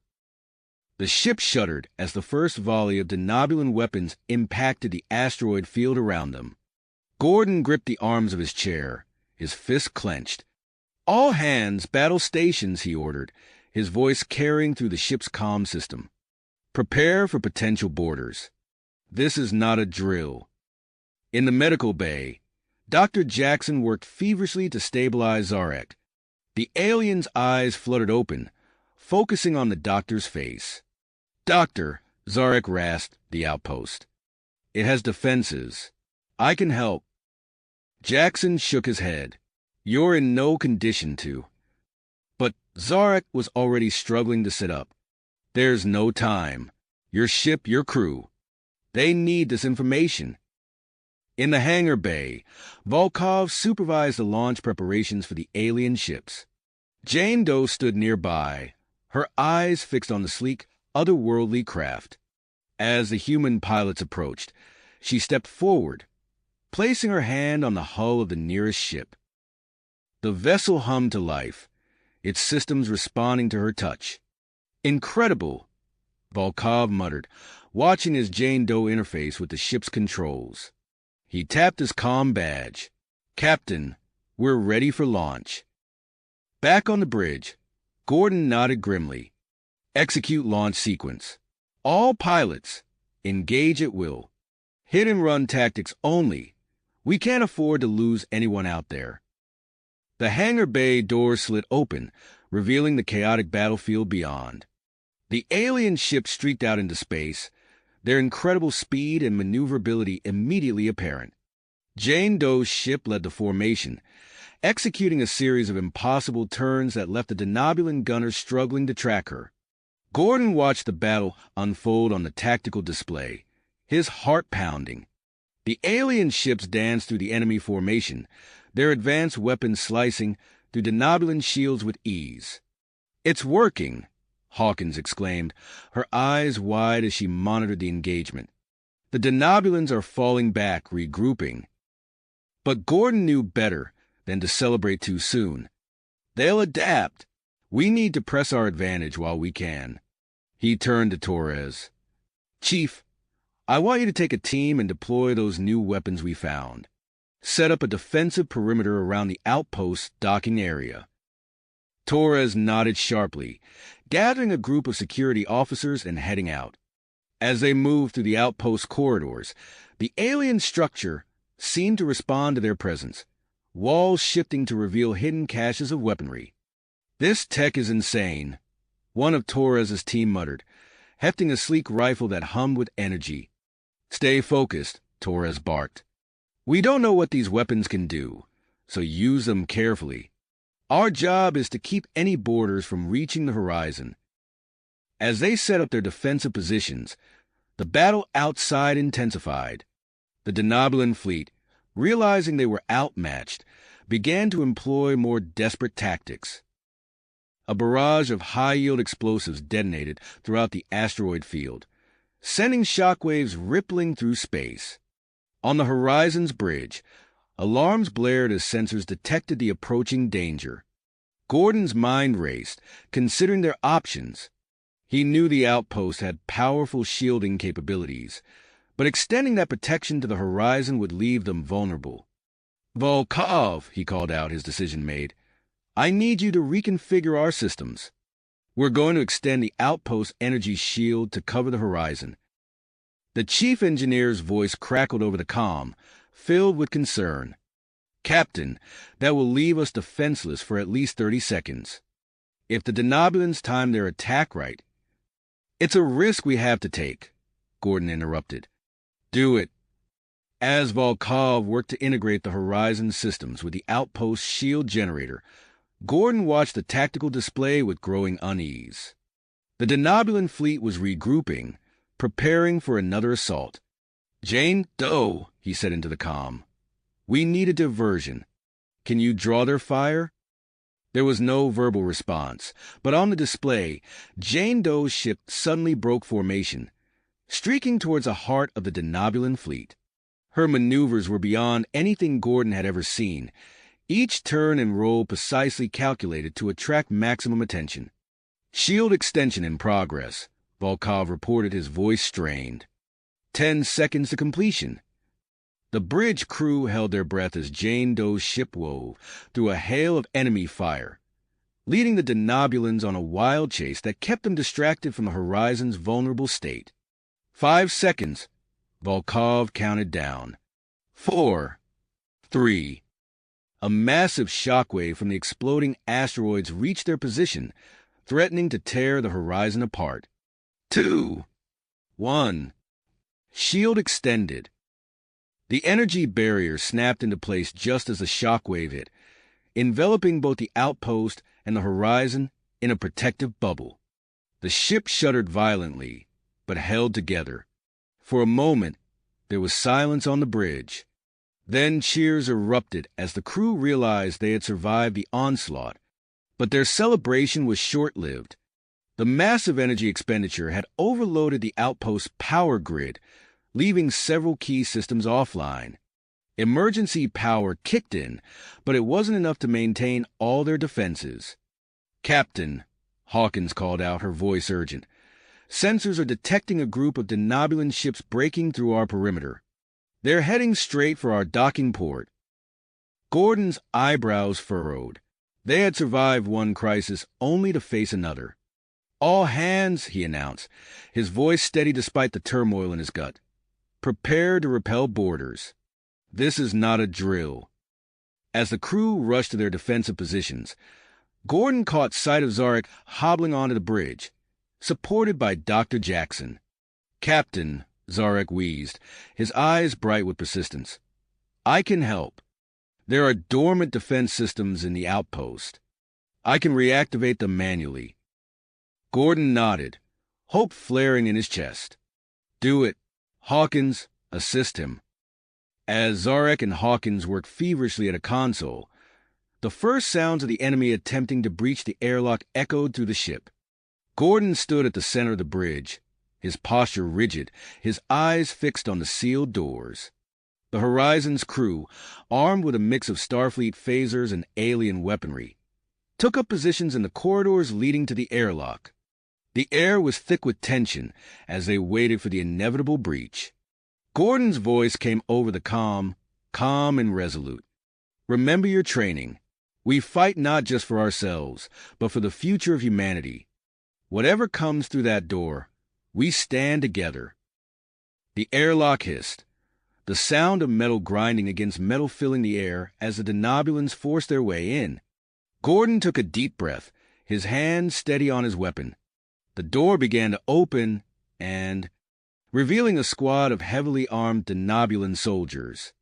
Their alien features were twisted with tenacity as they stormed into the corridor, energy weapons blazing. Defensive positions, Torres shouted, his voice cutting through the chaos. The security team responded instantly, diving for cover behind hastily erected barricades. The air crackled with energy as both sides exchanged fire, the narrow confines of the corridor amplifying the sound of battle. On the bridge, Gordon's fingers flew across his console, activating the ship's internal defense systems. Volkov, he barked into his communicator. We need those power fluctuations under control now. In engineering, Volkov worked feverishly, his face illuminated by the flickering lights of the alien technology. I'm trying, Captain, he grunted, rerouting power through unfamiliar circuits. The integration of the alien systems is causing cascading failures throughout the ship. As if to emphasize his point, the lights dimmed momentarily, causing a ripple of unease to sweep through the crew. Gordon gritted his teeth, knowing that every second of instability gave the denobulans an advantage. Zarek, supported by Dr. Jackson, stumbled towards a nearby console. His fingers, still weak from his ordeal, danced across the alien interface. "Captain," he wheezed, "I can reactivate the outpost defense systems, but I'll need time." Gordon nodded sharply. "Do it. Hawkins, assist him. We need every advantage we can get." As Zarek and Hawkins worked to bring the outpost's dormant defenses online, the battle in the corridors intensified. Torres and his team found themselves slowly pushed back, the alien weapons in their hands proving both a blessing and a curse.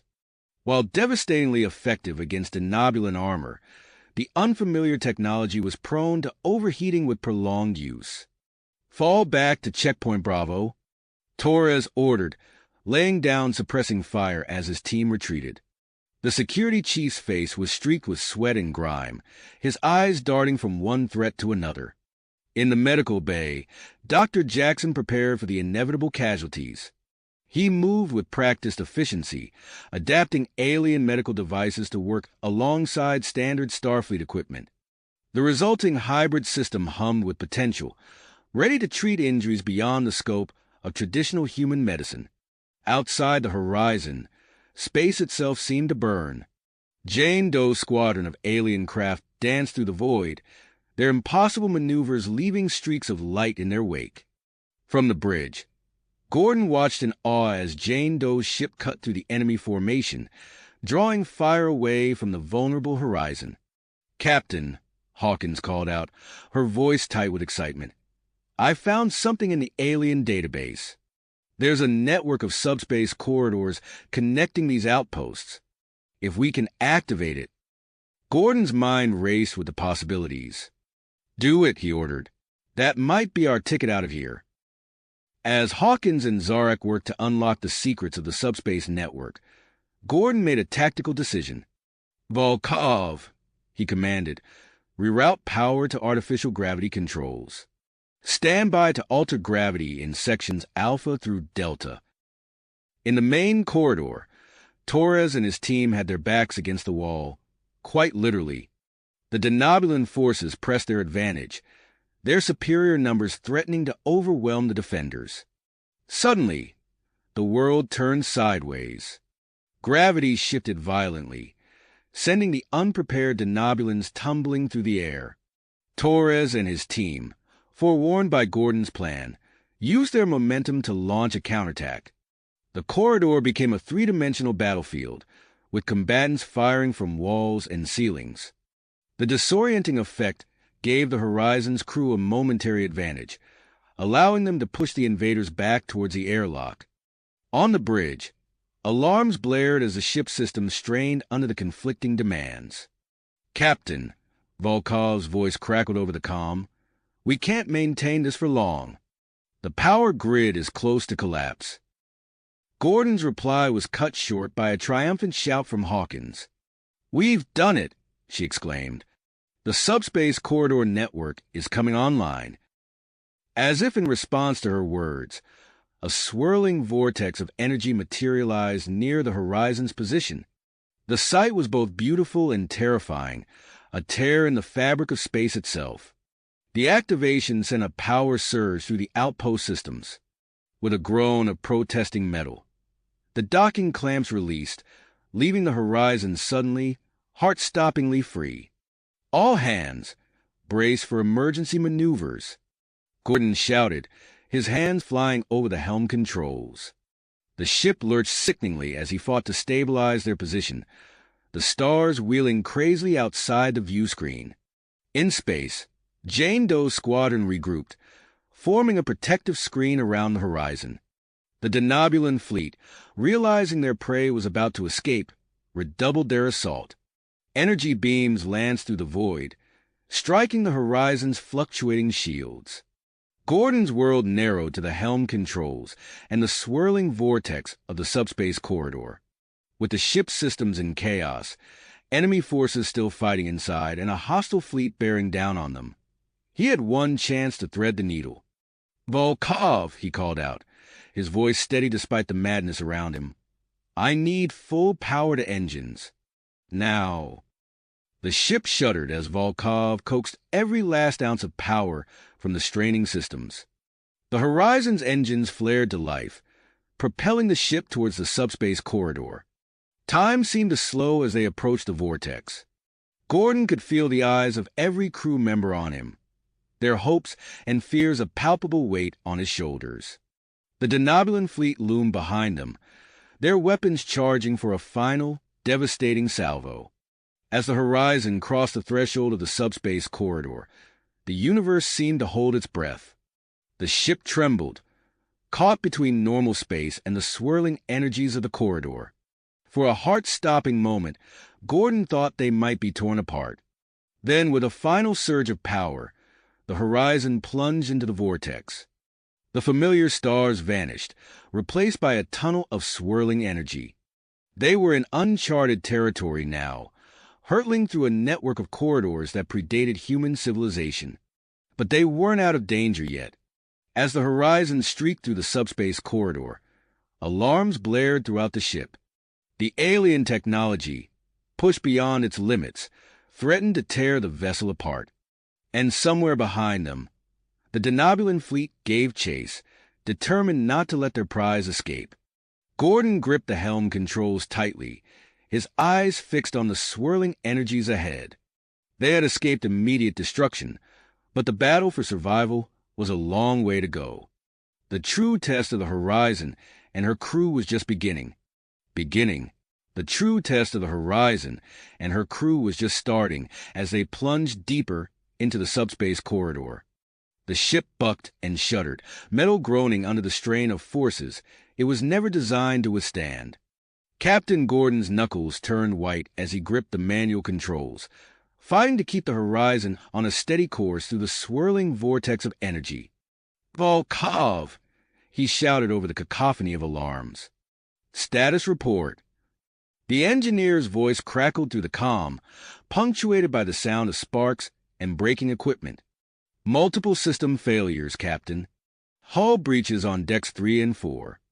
I'm rerouting power, but we're losing ground fast."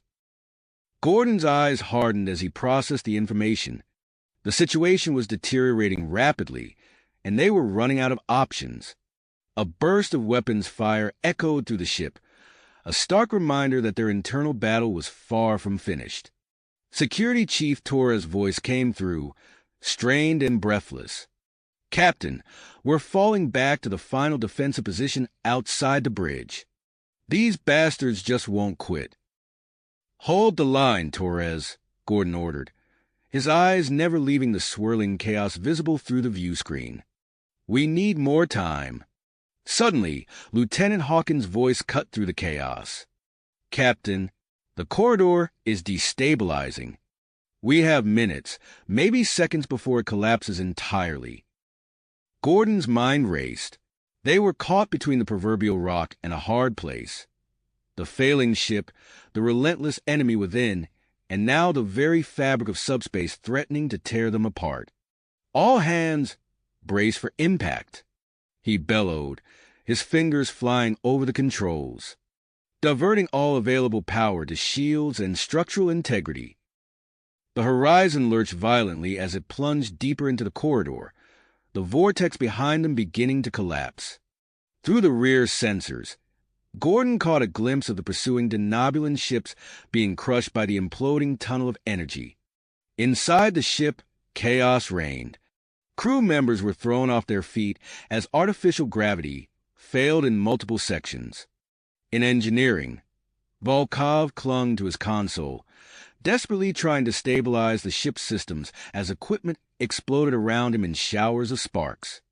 On the bridge, Zarek's eyes glowed with an otherworldly light as he interfaced directly with the ship's alien systems. His body trembled with the effort, but his mind raced through the labyrinth of subspace, guiding the Horizon through the treacherous corridor. "Zarek," Gordon called out, noting the alien's deteriorating condition. "How much longer?" The alien's voice was weak, barely audible above the ship's groaning hull. Close. We're close, but the exit, unstable. Hawkins confirms Zarek's assessment, her fingers dancing across her console. He's right, Captain. The exit point is breaking down. If we don't stabilize it, we could be trapped here. Or worse. Gordon nodded grimly. Do what you can. Volkov, we need every ounce of power you can give us for the engines and structural integrity field. As the ship hurtled towards the unstable exit point, the crew caught glimpses of mind-bending phenomena through the viewports. Distorted reflections of the horizon danced alongside visions of distant galaxies and incomprehensible entities that seemed to exist between the very fabric of space-time. In the medical bay, Dr. Jackson made a split-second decision. With casualties mounting and resources dwindling, he activated the hybrid medical system to its full capacity. The alien technology hummed to life, bathing the wounded in a soft, healing light. But as the last critical patient stabilized, the system overloaded, leaving the doctor with only basic equipment for any future emergencies.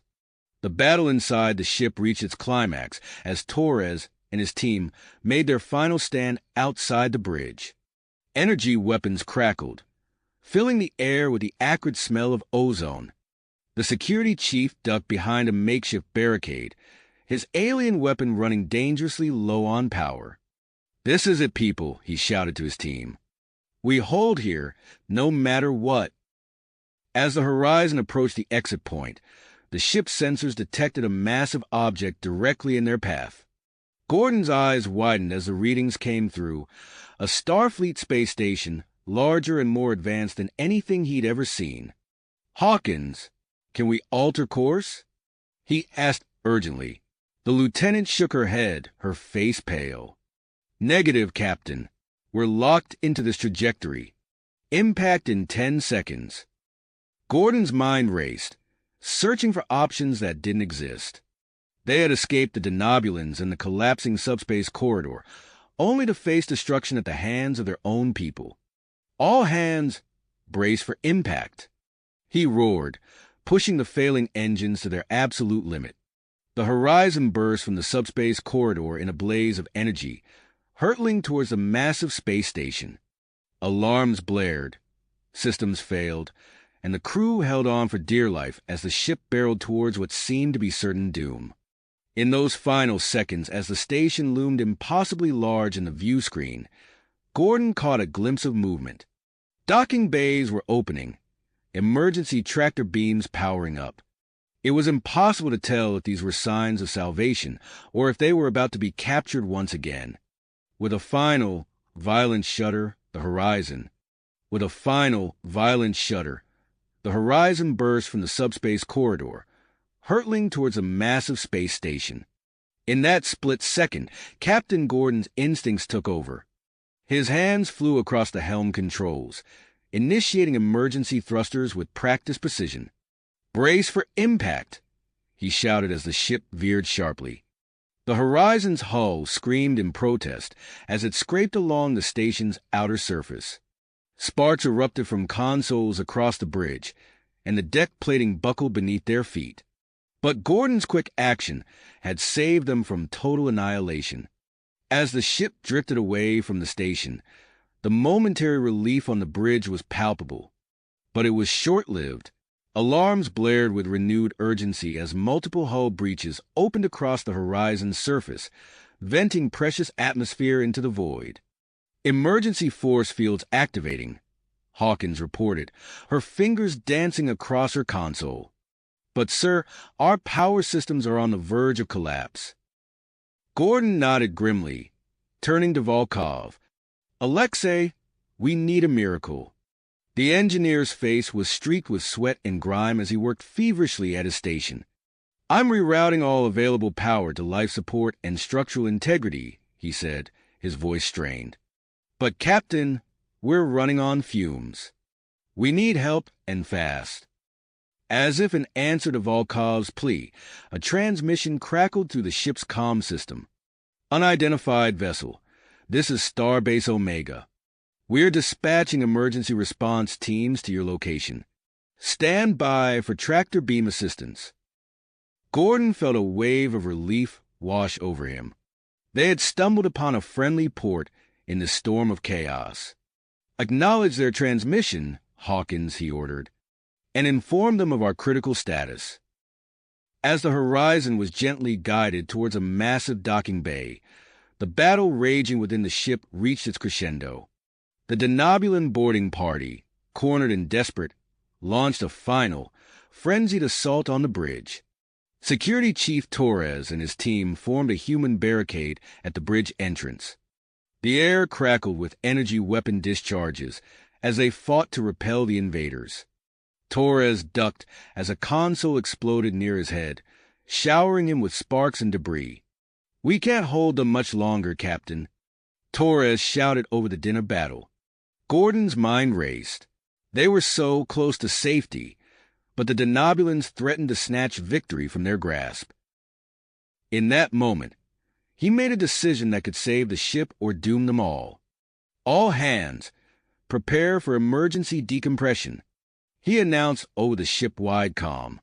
"Hawkins, seal off sections 23 through 27. Torres, get your people to safety." With a few rapid commands, Gordon initiated a controlled decompression of the targeted sections. The effect was immediate and devastating. The Denobulan forces, caught off guard by the sudden loss of atmosphere, flailed helplessly in the vacuum. Those not immediately incapacitated were quickly neutralized by Torres and his team, who used their sealed combat suits to their advantage. As the last of the boarders fell, Gordon let out a breath he didn't realize he'd been holding. The gambit had worked, but at what cost? He pushed the thought aside as the Horizon settled into Starbase Omega's docking bay with a gentle thud.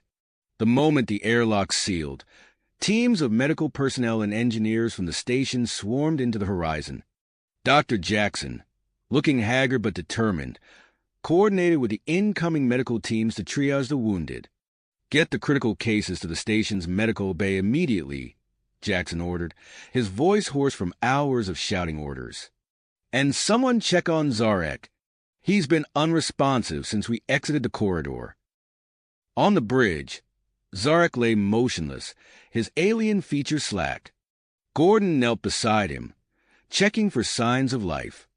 The alien skin was cold to the touch, his breathing shallow and erratic. "Medic," Gordon called out. "We need immediate assistance on the bridge." As a team of medical personnel rushed to tend to Zarek, Gordon felt a tap on his shoulder. He turned to find a stern-faced woman in an admiral's uniform standing behind him. "Captain Gordon," she said, her voice crisp and authoritative. "I'm Admiral Victoria Hawthorne, commanding officer of Starbase Omega. I need a full debriefing on the events that led you here. Now." Gordon straightened, meeting the Admiral's gaze. He knew the next few moments could determine not just his fate, but that of his crew and the incredible technology they'd discovered. "Of course, Admiral," he replied, his voice steady despite his exhaustion. "But first, I need to ensure my crew is taken care of." Hawthorne's eyes narrowed slightly, but she nodded.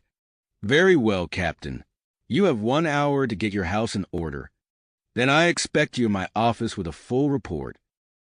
As the Admiral turned to leave, Gordon caught sight of Hawkins bent over her console, her face a mask of concentration. She looked up, her eyes wide with excitement and trepidation. "Captain," she said, her voice low, "you need to see this. It's about the station and the alien network." Gordon moved to her side, acutely aware that the next few hours would shape not just their future, but potentially the course of human history. As he peered at Hawkins' findings, he steeled himself for the challenges ahead. The Horizon had escaped one danger, only to find itself at the center of a mystery that could shake the foundations of the galaxy. Galaxy itself. The enormity of the situation deeply affected on Gordon's shoulders as he turned to address his exhausted crew. "Everyone, I know we've been through hell, but our job isn't done yet. Lieutenant Hawkins," What have you found? Hawkins' fingers flew across her console, bringing up a complex array of data on the main view screen.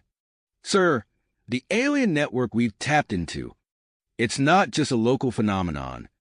It appears to span multiple sectors, possibly even beyond our galaxy. Gordon's eyes widened as he absorbed the implications. Before he could respond, Admiral Hawthorne's voice cut through the air. Captain, my office. Now. As Gordon followed the Admiral, he couldn't shake the feeling that they'd stumbled onto something far bigger than they could have imagined. The walk to Hawthorne's office was tense, filled with the bustling activity of a station on high alert. Inside, Hawthorne wasted no time. I need to know everything, Captain. From the beginning. Gordon took a deep breath, carefully considering his words. Admiral, what I'm about to tell you is extraordinary. We encountered a denobulan ship using advanced technology that led us to discover an alien subspace network. As Gordon recounted their harrowing journey, Hawthorne's expression grew increasingly grave. When he finished, she leaned back in her chair, her fingers steepled. Captain, what I'm about to tell you is classified at the highest level. Starbase Omega isn't just another outpost.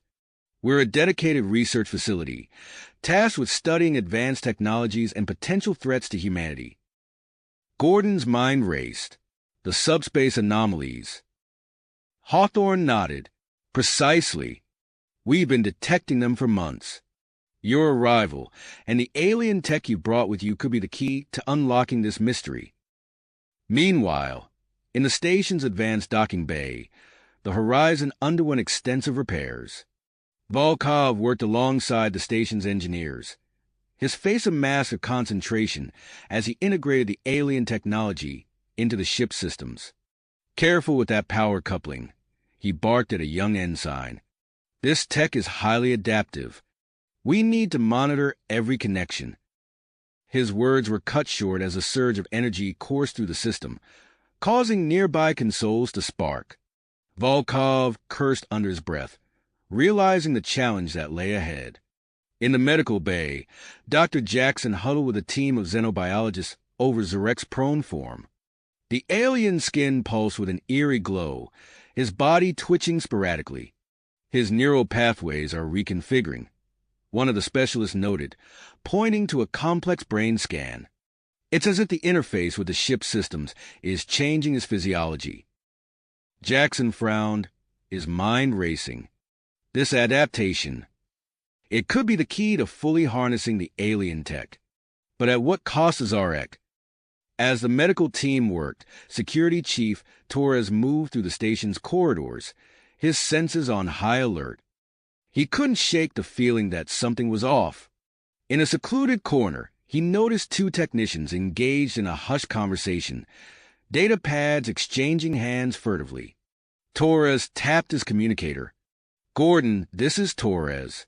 I think we might have a security situation developing. Request permission to investigate. Gordon's response was immediate. Proceed with caution, Michael. We can't afford any surprises right now. Back on the bridge, Hawkins' excited voice cut through the tension. Captain, I've found something. The network, it's not just a transportation system. There are references to a central hub, a control center for the entire network. Gordon leaned over a console, his eyes scanning the data. If we could locate this hub. His words were interrupted by a piercing alarm. A young ensign's voice rang out. Multiple unidentified vessels approaching at high speed, sir. They don't match any known configurations. Gordon's head snapped up, locking eyes with Admiral Hawthorne. The next few moments would determine not just the fate of the Horizon and Starbase Omega, but potentially the course of human history itself. Battle stations, Hawthorne ordered, her voice steel. And get that ship of yours ready, Captain. I have a feeling we're going to need every advantage we can get. As the station erupted into frenzied activity, Gordon couldn't help but wonder if they'd opened Pandora's box. The alien technology that had saved them might now be leading them into an even greater danger. But there was no time for second-guessing. With unknown ships bearing down on them and the secrets of an ancient alien civilization within their grasp, the real test was just beginning. With unknown ships bearing down on them and the secrets of an ancient alien civilization within their grasp, Gordon knew they had to act fast. All hands battle stations. Gordon's voice rang out across the ship's comm system. Volkov, status report on our hybrid systems. The engineer's fingers dance across his console. Integration at 67%, Captain.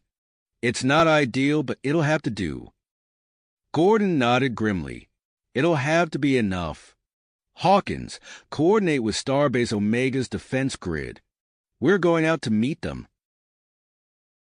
As the crew scrambled to their positions, Gordon felt a presence at his side. Zarek, still weak but determined, had made his way to the bridge. "I can help," the alien said, his voice raspy. "My knowledge of the technology."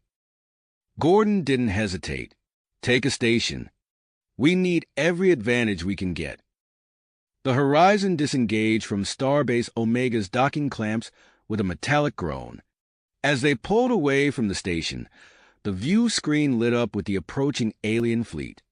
"Multiple contacts," Hawkins reported, her voice tense. "Configuration unknown, but they're old. Very old." Zarek's eyes widened as he studied the sensor data. "Defensive ships," he said. "Part of the network's automated protection systems. They've been dormant for millennia." The Horizon surged forward, its new hybrid systems allowing it to move with unprecedented agility.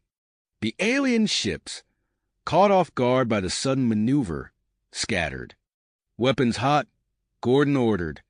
"Target the lead vessel." Jane Doe, seated at the weapons console, closed her eyes as she interfaced directly with the ship's systems. Her hands moved with inhuman speed, guiding the Horizon's weapons with pinpoint accuracy. The first volley struck the lead alien ship, its ancient shields flaring bright before failing. But the victory was short-lived as the rest of the fleet regrouped, their formation tightening. "Evasive maneuvers," Gordon shouted as energy beams lanced out from the alien ships. The Horizon rolled and dove, narrowly avoiding the barrage. But the strain on its hybrid systems was evident. Consoles sparked and alarms blared across the bridge. "Volkov, we need more power," Gordon called out. "I'm giving her all she's got, Captain." The engineer shouted back, his hands a blur as he worked to stabilize the ship's systems. "These alien tech integrations are pushing our core to the limit." As the battle intensified, Gordon realized they couldn't keep this up indefinitely. The alien ships, while old, were adapting to their tactics with alarming speed. "Hawkins, find me a weakness," he ordered. "There has to be a pattern to their behavior." The lieutenant pored over the sensor data, her brow furrowed in concentration. Meanwhile, Security Chief Torres' voice crackled over the comm. "Captain, we've detected an unauthorized data transmission from within the ship. Possible sabotage. I'm initiating lockdown protocols." Gordon cursed under his breath, as if they didn't have enough problems. "Find the source, Torres. We can't afford any more complications." The ship rocked violently as another volley struck their shields. Jane Doe cried out, the neural interface clearly taking its toll. "Captain," Hawkins called out suddenly, "I've found something. The alien ships. They're being controlled by a central AI. If we can disrupt it." Gordon's mind raced. It was a risky play, but it might be their only shot. "Plot a course for their command ship," he ordered. "We're going to hit them where it hurts." The Horizon banked hard, diving into a nearby asteroid field. The alien ships followed, their larger size making navigation treacherous. "Zark, I need everything you've got on their systems," Gordon said. "If we're going to pull this off, we need to know exactly where to hit them." As they approached the command ship, Zarek's eyes widened in alarm. "Captain, energy buildup detected. They're charging a weapon of immense power." Gordon gritted his teeth. It was now or never. All power to shields and engines. "We're going in hot." The horizon burst from the asteroid field, charging directly at the heart of the alien fleet. The command ship loomed before them, its weapon glowing with ominous energy. "Jane, establish a neural link with their systems," Gordon ordered. "See if you can disrupt their targeting." Jane Doe's body went rigid as she connected with the alien technology. The strain was evident on her face, sweat beading on her forehead. "Almost. There," she gasped. Suddenly, the command ship's weapon discharged, but instead of striking the horizon, it tore through several of its own support vessels. "Now!" Gordon shouted. "Hit them with everything we've got." The horizon unleashed a devastating barrage, its hybrid weapons tearing through the command ship's weakened defenses. Explosions blossomed across its hull as critical systems failed. As the command ship began to break apart, the remaining alien vessels fell into disarray. Without central coordination, their attacks became unfocused and ineffective. "We did it," Hawkins breathed, disbelief evident in her voice. But Gordon knew better than to celebrate too soon. "Get us back to Starbase Omega," he ordered. "And someone check on Jane." As they limped back to the station, long-range sensors began picking up new anomalies forming in nearby space. The destruction of the command ship had triggered something in the subspace network, opening rifts to distant parts of the galaxy. Gordon exchanged a worried glance with Zarek. They had won the battle, but at what cost? As Starbase Omega grew larger in their view screen, he couldn't shake the feeling that this was just the beginning of a much larger conflict. The horizon docked with a weary groan of metal, its crew exhausted but triumphant. As Gordon prepared to debrief Admiral Hawthorne, he knew that the greatest challenges still lay ahead. Whatever came through those newly formed rifts, they would have to be ready. Ready. Whatever came through those newly formed rifts, they would have to be prepared for anything. As the horizon settled into its docking berth, the ship's hull groaned under the strain of recent battle damage. Captain Gordon took a deep breath, steeling himself for the debriefing ahead. He turned to his crew, their faces a mix of exhaustion and purpose. "Well done, everyone. Get some rest while you can. I have a feeling we're not out of this yet." Gordon made his way through the bustling corridors of Starbase Omega, repair crews rushing past him with equipment and replacement parts. The air was thick with tension and the acrid smell of burnt circuitry. As he approached Admiral Hawthorne's office, he caught sight of Lieutenant Commander Volkov arguing with a group of station engineers. "No, no, no," Volkov snapped, his accent thickening with frustration. "You can't just slap standard components onto these systems. The alien tech requires a more delicate touch."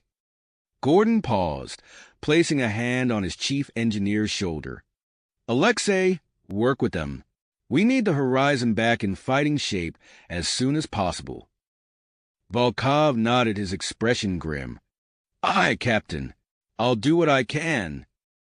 Inside Hawthorne's office, Gordon found the Admiral poring over a series of holographic displays, her face illuminated by the ghostly blue light of sensor data.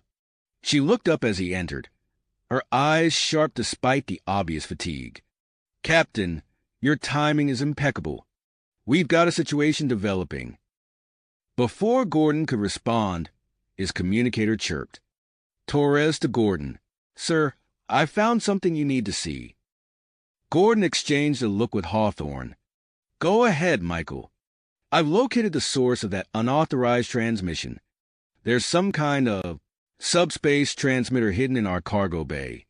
Sir, it's not one of ours." Gordon's blood ran cold. "Seal off the area. No one in or out until I get there." As Gordon turned to leave, Hawthorne's voice stopped him. "This isn't just about your ship anymore, Captain. The entire sector could be at risk." In the medical bay, Dr. Jackson hovered over Jane Doe's unconscious form, his brow furrowed as he studied the readouts on his medical tricorder. The woman's brain patterns were unlike anything he'd ever seen, a chaotic swirl of synaptic activity that defied conventional neuroscience. "What have you gotten yourself into?" he muttered, adjusting the neural stabilizers. Suddenly, Jane's eyes snapped open and she sat up with a gasp. Her gaze was unfocused, darting around the room as if seeing things no one else could. "The network," she whispered, her voice hoarse. "It's waking up." In the station's main science lab, Lieutenant Hawkins and her team worked feverishly to analyze the flood of data pouring in from long-range sensors. Holographic displays flickered with images of spatial anomalies forming throughout the sector. "This doesn't make sense," Hawkins muttered, her fingers flying over her console. "These rifts, they're not random. There's a pattern here." One of her colleagues, a young Andorian ensign, looked up from his own readouts. "Lieutenant, I'm detecting massive energy surges from the known alien outposts. It's like they're all powering up simultaneously." Hawkins' eyes widened as the implications sank in. "Alert the Admiral. We may have just triggered something big." Back on the horizon, Gordon strode into the cargo bay, Torres at his side. The security chief led him to a small, nondescript crate tucked away in a corner. Inside, nestled among spare parts and data cores, sat a sleek, alien device. "It's been transmitting steadily since we engaged the defense fleet," Torres explained, his voice low. "We've been compromised, sir." Gordon's mind raced. A spy on his ship, the alien network reactivating, and now this.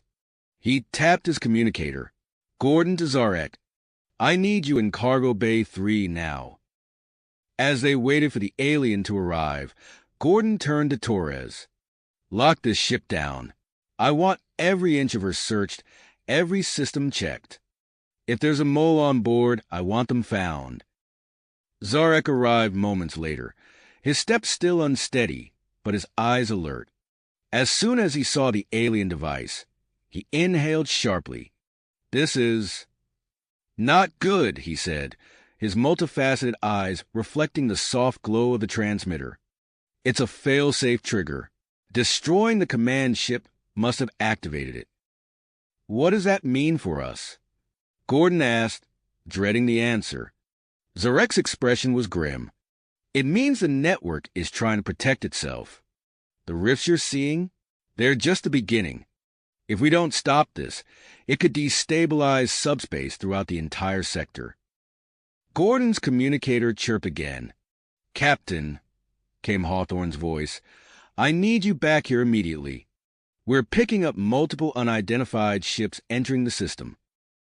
As Gordon raced back to the bridge, he could feel the station's alert klaxons beginning to blare. The Horizon's crew scrambled to their stations, preparing for yet another confrontation. On the main view screen, Gordon watched as spatial rifts tore open around Starbase Omega, disgorging strange vessels of varying configurations.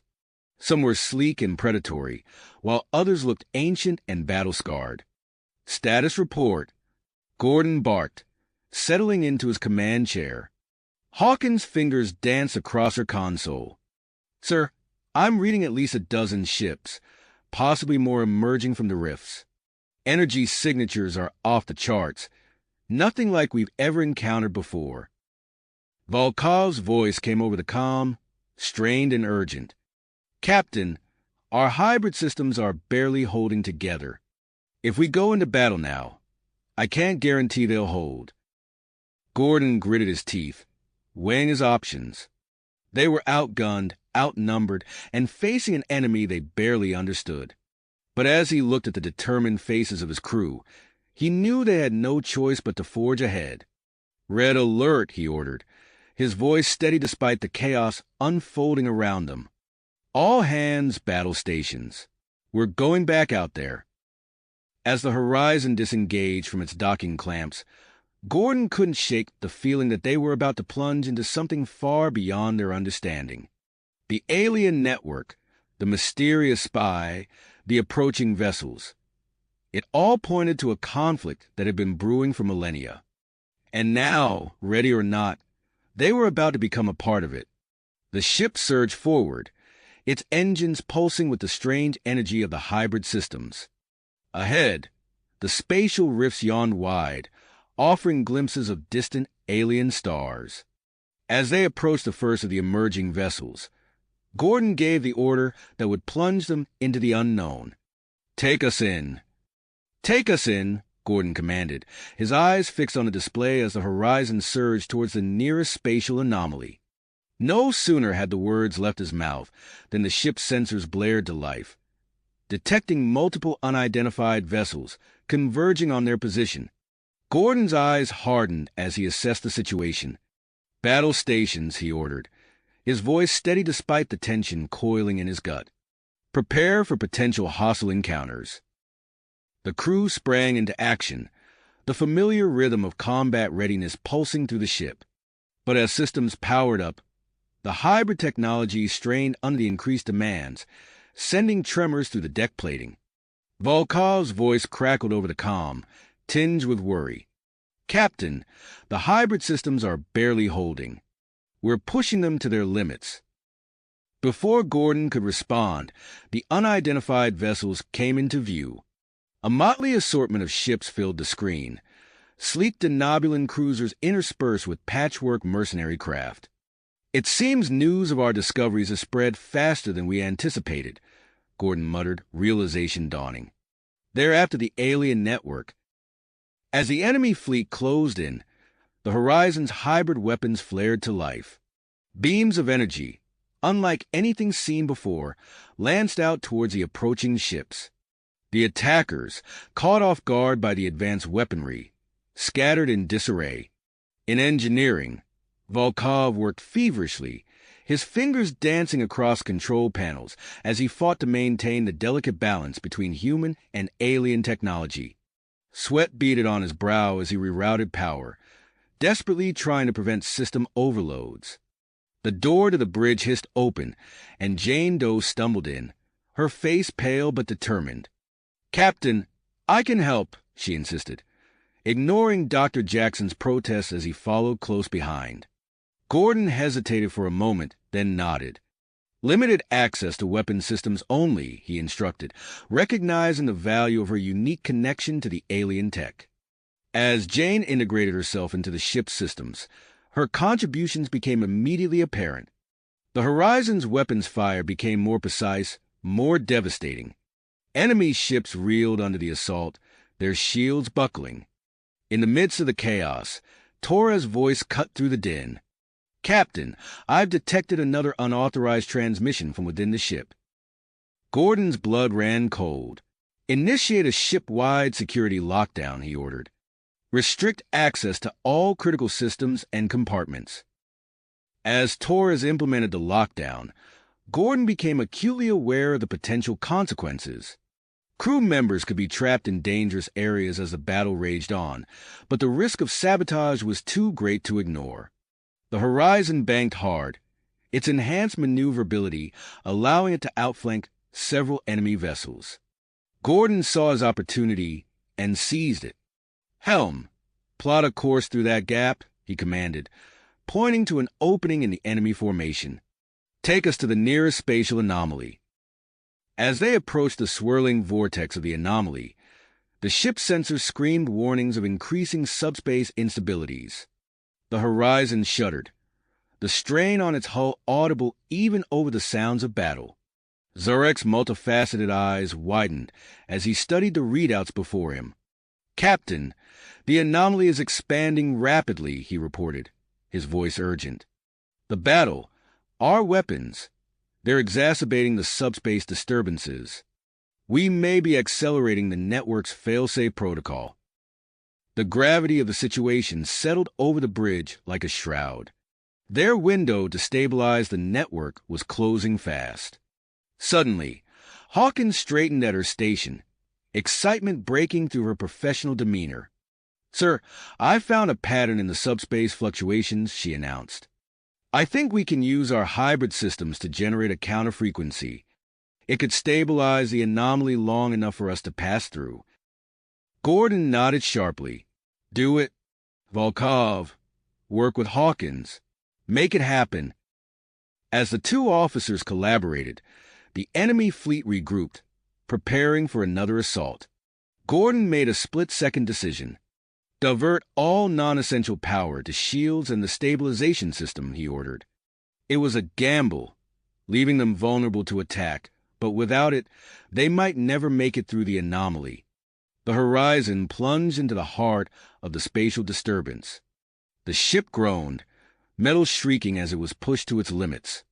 Inside, crew members stumbled and fell as artificial gravity fluctuated wildly. Suddenly, a massive surge of energy slammed into the ship. Consoles exploded in showers of sparks, and emergency klaxons blared. Gordon felt his stomach lurch as multiple systems failed simultaneously. "Emergency protocols!" he shouted over the din. "Seal off damaged compartments." As bulkheads slammed shut throughout the ship, Gordon realized the true severity of their situation. His next words tasted like ash in his mouth. "All non-essential personnel, evacuate to escape pods immediately." Chaos erupted as crew members rushed to comply with the order. In the midst of the evacuation, Torres' voice cut through the commotion on Gordon's personal comm channel. "Captain, I've identified the spy," he reported, his voice grim. "Ensign Robert Jackson. I'm securing him in the brig now." Gordon acknowledged the report, filing the information away for later. Right now, their survival took precedence over everything else. With a final, violent shudder, the horizon burst through the other side of the anomaly. They found themselves in an unknown region of space, drifting powerless as system after system failed. "Divert all remaining power to life support and alien interface systems," Gordon commanded, his voice hoarse. As the horizon drifted, its crew working desperately to restore some semblance of functionality, the long-range sensors picked up a massive structure in the distance. Zarek's breath caught as he recognized it. "It's one of the primary control hubs for the network," he breathed, awe and fear mingling in his voice. "A relic of my people's past." No sooner had he spoken than the hub's automated defenses activated, detecting the horizon's presence. With conventional systems offline, their options were limited. Jane Doe stepped forward, her face set with purpose. "I can interface directly with the hub," she offered. "Establish a neural link." Gordon hesitated, acutely aware of the risks.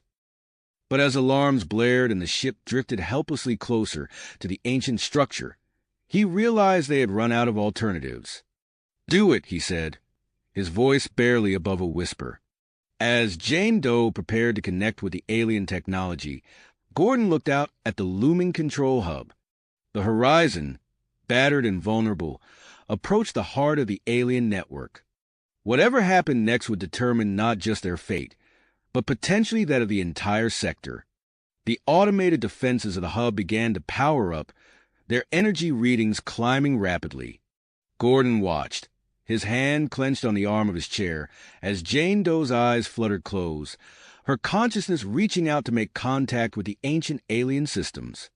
The fate of the horizon, its crew, and perhaps all of human space hung in the balance as they prepared to confront the full might of the alien network's defenses.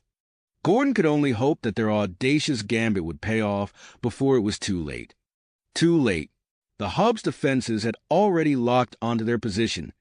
Energy beams lanced out from the massive structure, sizzling past the horizon's hull.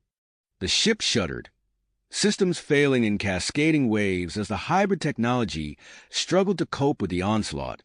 "Evasive maneuvers," Gordon barked, but the order was futile. With most systems offline, the horizon drifted helplessly towards the ancient edifice. Jane Doe's eyes snapped open, a newfound clarity in her gaze. "Captain, I can guide us," she said, her voice steady despite the chaos around them. "There's an emergency access port. I can see it." Gordon hesitated for a split second before nodding. Do it. Helm. Follow her instructions. Jane's fingers flew across the controls, guiding the crippled ship through the barrage of energy beams. The horizon lurched and groaned, but slowly, impossibly, it began to close in on a specific point on the hub's surface. Transmitting access codes, Jane announced, her eyes unfocused as she interfaced directly with the alien systems.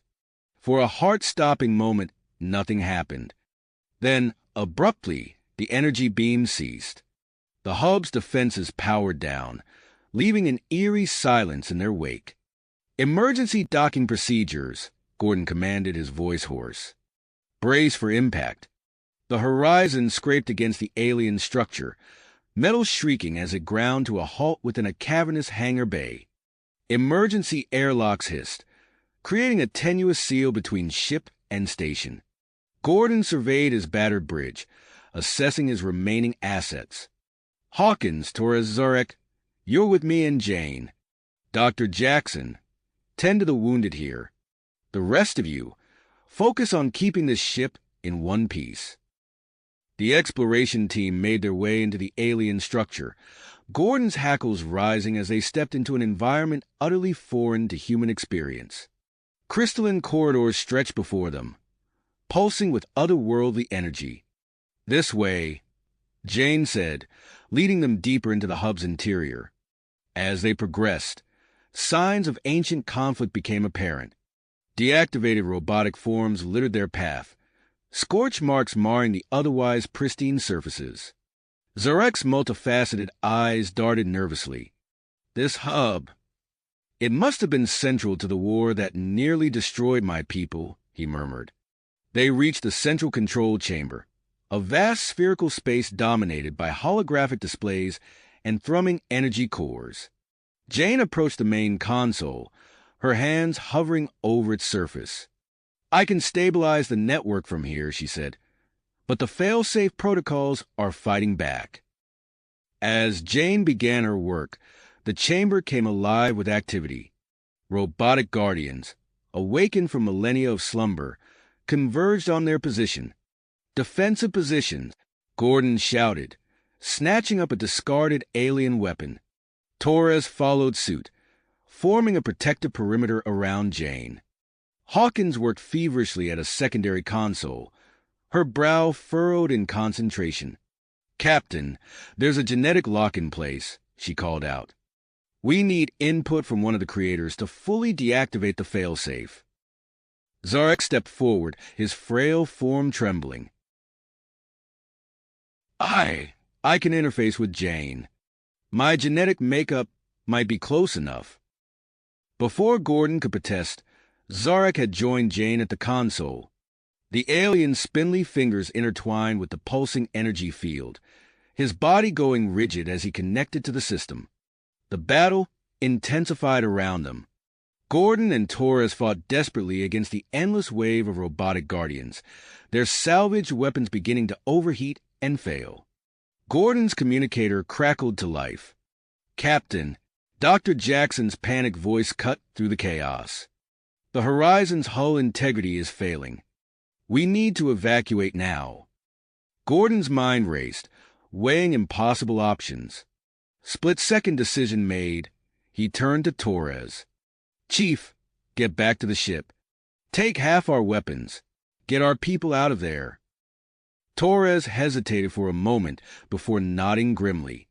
He gathered what weapons he could and sprinted back towards the horizon, leaving Gordon and Hawkins to make their last stand. As Gordon engaged a robotic guardian in hand-to-hand combat, his alien weapon sputtering and dying, Jane and Zarek achieved a breakthrough. Energy surged through the chamber, the robotic guardians faltering and collapsing. But the victory came at a cost. Jane and Zarek crumpled to the ground, their vital signs weak and erratic. Gordon and Hawkins rushed to disconnect them from the alien console, praying they hadn't been too late. As they worked to stabilize their unconscious comrades, long-range sensors blared a new warning. A mixed fleet of Starfleet and alien vessels was rapidly approaching the hub. Gordon stared at the sensor readings, the weight of their discoveries pressing down on him. They had stabilized the network, but at what cost? And now, with unknown forces converging on their position, the true battle for the future of the galaxy was about to begin. He turned to Hawkins, his face set with unwavering persistence. "Lieutenant, we need to secure this hub. Whatever happens next, we can't let this technology fall into the wrong hands." As Gordon began formulating a plan, he couldn't shake the feeling that the next few hours would shape the course of human history. With Jane and Zarek incapacitated, the horizon in ruins, and an unknown fleet bearing down on them, the odds seemed insurmountable. But as he looked at the alien technology surrounding them, Gordon realized they had stumbled upon something that could change everything. Whatever the cost, they had to see this through to the end. Gordon's mind raced as he surveyed the alien control chamber. The immediate threat had passed, but new challenges loomed on the horizon. He turned to Hawkins, his voice steady despite the exhaustion creeping into his bones. "Lieutenant, we need to stabilize Jane and Zarek. Help me disconnect them from the console." Together, they carefully removed Jane's hands from the pulsing energy field, her body going limp as the connection broke. Zarek's spindly fingers were more difficult to disentangle, the alien's frail form trembling even in unconsciousness. Gordon tapped his communicator. "Gordon to Dr. Jackson. We need immediate medical assistance in the control chamber. 2 unconscious, unknown neural trauma." "Understood, Captain." Jackson's voice crackled back, tinged with worry. "I'm on my way with a medical team." As they waited for medical support, Gordon's communicator chirped again.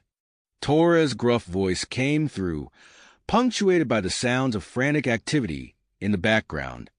"Captain, the Horizon's hull integrity is critical. We're evacuating all remaining personnel and salvaging what we can. But we're running out of time." Gordon's expression resolute. "Understood, Chief. Prioritize medical supplies, power sources, and any alien tech we've integrated. We can't lose what we've learned." "Aye." Sir Torres out. Hawkins, who had been monitoring the long-range sensors, suddenly straightened. "Captain, multiple ships approaching. It's a mixed fleet, Starfleet, and alien vessels I can't identify." Gordon's eyes narrowed. The situation was escalating faster than he'd anticipated. He made a split-second decision. "Lieutenant, can you access the hub's communication systems?" Hawkins nodded, her fingers already dancing across the alien console. "I believe so, sir." "Good. Broadcast on all frequencies. We need to establish our presence here before those ships arrive." As Hawkins worked, Dr. Jackson arrived with his medical team. They immediately set to work on Jane and Zarek, their faces grim as they assessed the unconscious pair. Gordon dictated his message, his voice clear and authoritative. "This is Captain Gerald Gordon of the Federation Starship Horizon. The alien structure you are approaching is now under Starfleet protection. We have stabilized the critical system and require immediate assistance for injured crew and a damaged vessel. Approach with caution and await further instructions." The message sent, Gordon turned his attention back to his injured crew. Jackson looked up from his examination, his brow furrowed. "They're stable for now, Captain, but I can't predict the effects of their neural link with the alien system. We need to get them to a proper medical facility as soon as possible." Gordon nodded grimly. "Understood, Doctor. Do what you can for now." A series of beeps from the sensors drew their attention. The first ships of the approaching fleet had arrived, a small group of Starfleet vessels led by a Sovereign-class starship. "It's the USS Aegis," Hawkins reported, a note of relief in her voice. Gordon's expression remained guarded. He recognized the name of the ship and its captain. "Open a channel, Lieutenant." The familiar face of Captain Elijah Stern appeared on a nearby holographic display. His eyebrows rose as he took in the alien-controlled chamber behind Gordon. Well, Gerald, looks like you've gotten yourself into quite a situation. Gordon suppressed a sigh. He and Stern had a long, complicated history stretching back to their academy days. But now wasn't the time for old rivalries. Elijah, we need immediate assistance. I have 2 critically injured crew members and a ship on the verge of breaking apart. Stern's expression sobered as he assessed the gravity of the situation. Understood. I'm dispatching medical and engineering teams now. But Gerald, I need to know what we're dealing with here. Gordon nodded, gathering his thoughts. It's a long story, Elijah. But the short version is this. We've discovered an ancient alien network capable of revolutionizing interstellar travel and communication. We've managed to stabilize it, but at great cost. Stern's eyes widened slightly, the implications sinking in. I see. I'll contact Starfleet Command for reinforcements and scientific personnel. In the meantime, we'll secure the area. As the Aegis's crews arrived to assist, Gordon found himself pulled in multiple directions. He oversaw the transfer of Jane and Zarek to the Aegis's more advanced medical facilities, briefed Stern on the details of their discovery, and coordinated with Torres on salvage efforts for the Horizon. The situation grew more complex with each passing hour. Ships from various alien races began to arrive, their captains demanding access to the hub and its technology. Gordon, backed by Stern, held firm, insisting on Starfleet control until a proper diplomatic framework could be established. Amidst the growing tensions, a commotion from the makeshift medical bay caught Gordon's attention. Jane Doe had regained consciousness. Gordon rushed to her side, hope and apprehension warring within him. "Jane, how are you feeling?" Her eyes, still unfocused, locked onto his. When she spoke, her voice was barely above a whisper, but her words sent a chill down Gordon's spine. "Captain, the network. It's more than we imagined. It can reshape the very fabric of space-time. But there's something else, a threat coming, something only the network can stop." Gordon leaned closer, his heart pounding from the implications. "What kind of threat, Jane? What did you see?" Before she could answer, Hawkins called out from her station. "Captain, I've found something in the hub's database. There are more control hubs out there, scattered across the galaxy. This network, it's vast." Gordon straightened, the weight of their discovery settling heavily on his shoulders. He looked around the control chamber, at the alien technology humming with latent power, at the crews of multiple species working side by side, at the stars visible through the hub's translucent walls. They stood on the brink of a new era, one filled with both promise and peril. And as the first ships of Admiral Hawthorne's task force appeared on the sensors, Gordon knew that their journey was just the beginning. Gordon's mind raced with the implications of their discoveries and the challenges that lay ahead. His thoughts were interrupted by a sharp intake of breath from Jane Doe. Her eyes fluttered open, unfocused at first, then locking onto Gordon's face with an intensity that made him step back. "Captain," she whispered, her voice hoarse and urgent. "We need to talk. Privately." Gordon nodded, signaling for Dr. Jackson to give them some space. He leaned in close, his voice low. "What is it, Jane? What did you see?" Jane's eyes darted around the room, as if searching for unseen threats. "The network, it's more than we imagined. It can reshape space-time itself. But there's something else, a threat coming, something only the network can stop." Gordon's heart raced. "What kind of threat?" "They call themselves the Void Reapers," Jane said, her voice trembling. "A technologically advanced race, hostile beyond measure. They're coming, Captain. Coming for our galaxy." Before Gordon could process this information, Admiral Victoria Hawthorne strode into the control chamber, her presence commanding instant attention. She surveyed the scene with sharp eyes, taking in alien technology and the mix of human and alien crew members. "Captain Gordon," she said, her voice crisp, "I need a full report on the situation here." Gordon straightened, his mind whirling with the weight of Jane's revelation. "Admiral, we have a situation that requires immediate attention. May I speak with you privately?" Hawthorne's eyebrow raised slightly, but she nodded and followed Gordon to a quiet corner of the chamber. In hushed tones, he relayed Jane's vision of the Void Reapers and the potential catastrophe looming on the horizon. The Admiral's face remained impassive, but Gordon could see the concern in her eyes. After a moment of contemplation, she spoke. "This changes everything. We need to mobilize immediately." She tapped her communicator. "Hawthorne to Starfleet Command. Priority 1 communication required." As Hawthorne began outlining the situation to her superiors, Gordon felt a hand on his shoulder. He turned to see Captain Elijah Stern, his expression grim. "I couldn't help overhearing," Stern said quietly. "If what Jane says is true, we're going to need every resource at our disposal." Gordon nodded. "Agreed. And we'll need to work together. Old rivalries be damned." Stern's lips quirked in a half-smile. "Consider them buried, Gerald. The Aegis is at your disposal." As if on cue, Hawthorne finished her communication and turned back to the two captains.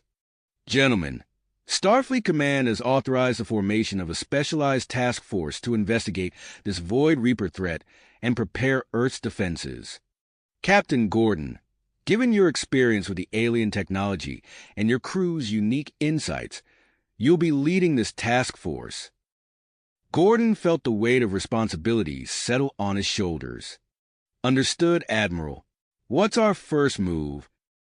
"We need to get you and your team back to Earth immediately for an emergency meeting with Starfleet Command and the United Earth Government," Hawthorne replied.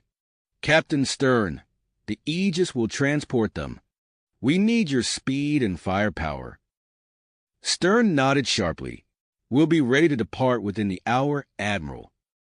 As preparations for departure began, Gordon noticed Dr. Jackson hovering over Zarek, his brow furrowed in concentration. "Doctor, what is it?" Jackson looked up, his eyes wide with excitement and confusion. "It's remarkable, Captain. Zarek's healing rate has accelerated dramatically, and his brain activity, it's off the charts. It seems his interaction with the alien systems has enhanced his cognitive functions." Gordon filed this information away, knowing it could be crucial in the days to come. He turned to Lieutenant Hawkins, who was furiously working at one of the alien consoles. "Lieutenant, what have you found?" Hawkins looked up, her eyes bright with discovery. "Captain, this database. It's incredible. There are more control hubs out there, scattered across the galaxy. This network is far more extensive than we initially thought." Gordon's mind raced with the possibilities. If they could locate and activate all these hubs, perhaps they stood a chance against the Void Reapers. He turned to address his crew, his voice steady despite the gravity of the situation. "Listen up, everyone. We're facing a threat unlike anything we've encountered before. But we've also stumbled upon technology that could be our salvation. Our mission now is clear. We need to understand this network, activate it, and use it to defend not just Earth, but our entire galaxy." He paused, looking each of his crew members in the eye. "I won't lie to you. The road ahead will be dangerous, and the odds are stacked against us. But I believe in this crew. Together, we've already achieved the impossible. And together, we'll do it again." As his words sank in, Gordon saw determination replace fear in the eyes of his crew. They began to move with renewed purpose, preparing for the journey back to Earth and the monumental task that lay ahead. Gordon turned back to the alien control chamber, his gaze sweeping over the pulsing energy cores and holographic displays. Somewhere out there, the Void Reapers are coming. But here in this ancient hub, Humanity had found a glimmer of hope, and Gordon was determined to fan that glimmer into a blazing light that would push back the encroaching darkness. As the Aegis prepared for departure, Gordon couldn't shake the feeling that they were on the precipice of a new era. An era that would define not just the fate of humanity, but of all sentient life in the galaxy. With a deep breath, he steeled himself for the challenges ahead, knowing that the true test of their determination was only just beginning. The gravity of their mission settled over the crew as they made final preparations to depart Earth's orbit. Captain Gordon stood on the bridge of the newly upgraded HSS Horizon, his gaze sweeping over the assembled fleet of human and alien vessels. The diversity of the task force was a testament to the unity forged in the face of the Void Reaper threat. "All systems ready, Captain," Lieutenant Hawkins reported from her station. "The fleet is awaiting your command." Gordon nodded, his voice steady as he addressed the crew. "This is it. We're about to embark on the most critical mission of our lives. The fate of not just Earth, but the entire galaxy rests on our success. Let's make it count." With a gesture from Gordon, the fleet engaged their engines. The Horizon led the way, its hybrid propulsion system humming with power as it carried them towards their first target, a control hub located in a treacherous asteroid field on the galaxy's outer rim. Days into their journey, long-range sensors detected a cluster of ships approaching at high speed. Gordon tensed, fearing an early encounter with the Void Reapers.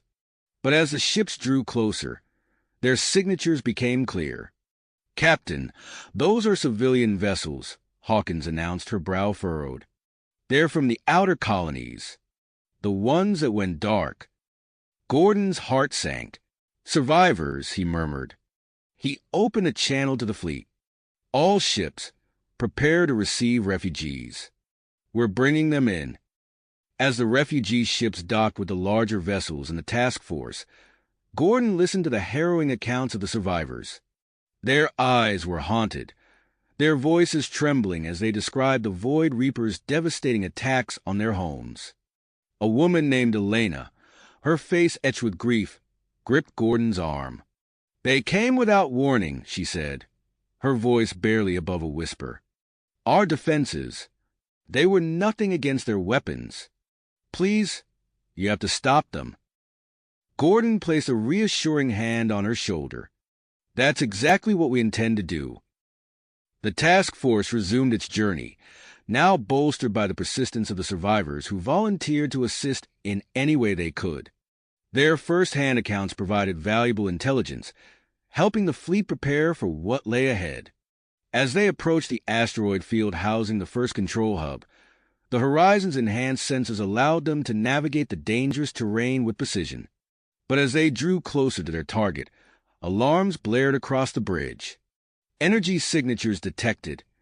Hawkins called out, similar to the Void Reaper's technology. "They're here, Captain." Gordon's teeth gritted. "Battle stations. All ships, prepare to engage." The space around them erupted into chaos as Void Reaper scout ships emerged from hiding places within the asteroid field. The task force's ships moved into defensive formations, their weapons blazing against the night. The Horizon's hybrid weapons tore through the Void Reaper's advanced shields, but the enemy's return fire was devastating. Gordon watched in anguish as Allied ships exploded under the assault. In the midst of the battle, Jane Doe was brought to the bridge. Her eyes glowed with an otherworldly light as she approached the main console. "Let me help," she said, her voice resonating with power. As Jane interfaced with the Horizon systems, the ship's performance surged. Weapons fired with pinpoint accuracy, shields adapted to the enemy's attacks, and the entire fleet moved with newfound coordination. With the main fleet holding the line, Gordon prepared for the next phase of their plan. He turned to Hawkins and Torres. "You're with me. We're going in." The three of them donned specialized exosuits and boarded a shuttle, launching towards the asteroid that housed the control hub. As they navigated through the debris field, dodging energy blasts and colliding asteroids, Gordon couldn't help but feel a sense of déjà vu. Once again, they were venturing into the unknown, with the fate of everything hanging in the balance. They landed on the asteroid's surface, the low gravity and lack of atmosphere making every movement a challenge. As they approached the hub's entrance, automated defense systems sprang to life. "Hawkins, work on bypassing those defenses," Gordon ordered. "Torres, cover her." While Hawkins interfaced with the alien technology, her fingers flying over holographic displays, Torres fended off waves of security drones. Gordon provided support, his hybrid weapon cutting through the ancient but formidable defenses. Finally, they breached the entrance, making their way through crystalline corridors that pulsed with latent energy. But as they reached the central chamber, they found they weren't alone. A group of Void Reaper soldiers turned to face them, their alien weapons charging with ominous energy. In the confined space of the chamber, the battle that erupted was brutal and chaotic. Gordon ducked behind a crystal formation, energy blasts sizzling past his head. He returned fire, his shots finding their mark against a Void Reaper's armor. Beside him, Torres engaged in close-quarters combat, his exosuit amplifying his strength as he grappled with an enemy soldier. Hawkins worked furiously at the hub's control interface, her fingers dancing across alien symbols as she attempted to activate the system. A Void Reaper broke through their defensive line, charging towards her with a blade-like appendage raised. Torres saw the threat and reacted instantly. He threw himself in front of Hawkins, crying out in pain as the Void Reaper's weapon pierced his exosuit. But his sacrifice bought Hawkins the precious seconds she needed. "It's done!" she shouted as the hub's core began to pulse with blinding light. A massive energy wave emanated from the asteroid, washing over the battling fleets. Every ship, friend and foe alike, went dark as the pulse passed through them. In the sudden silence, Gordon helped Torres to his feet, the security chief's breathing labored inside his damaged suit. They watched in awe as a shimmering barrier expanded from the hub, pushing back the Void Reaper forces. As systems slowly came back online, Gordon received a transmission from the horizon. The barrier had created a safe zone, but its range was limited. They had won this battle, but the war was far from finished. With the first hub secured, Gordon knew their true challenge was just beginning. They needed to activate multiple hubs simultaneously to create a galaxy-wide defense network. And somewhere out there, a massive Void Reaper invasion force was bearing down on them. As Gordon and his team prepared to return to the horizon, he cast one last look at the activated hub. Its pulsing energy was a beacon of hope in the vast darkness of space. But time was running out, and the next phase of their desperate mission awaited. Gordon's gaze lingered on the pulsing energy of the activated hub as they prepared to return to the horizon. The beacon of hope it represented was tempered by the knowledge that their work was far from finished. As they boarded the shuttle, Gordon's mind raced with plans for the next phase of their mission. Back on the horizon, the atmosphere was tense but determined. The crew moved with purpose, preparing for the challenges ahead. Gordon called a meeting of his senior staff to discuss their next move. "We've secured one hub, but we need to activate multiple points simultaneously to create an effective defense network," Gordon explained, his voice steady. "Our intel suggests the most critical hub is located in the Maelstrom Nexus." Lieutenant Hawkins pulled up a holographic display of the galactic core. "The Maelstrom Nexus is a dense nebula, Captain. Navigation will be extremely challenging." "That's why we're dividing our forces," Gordon replied. "The Horizon will lead a small task force to the Nexus. The rest of the fleet will target other hub locations." As the meeting concluded, the crew dispersed to their stations. Gordon felt the familiar hum of the Horizon's engines as they set course for the Maelstrom Nexus. 3 support vessels fell into formation around them: the U.S. Dauntless, the HSS Valiant, and the HSS Intrepid. Days passed as they journeyed toward the galactic core.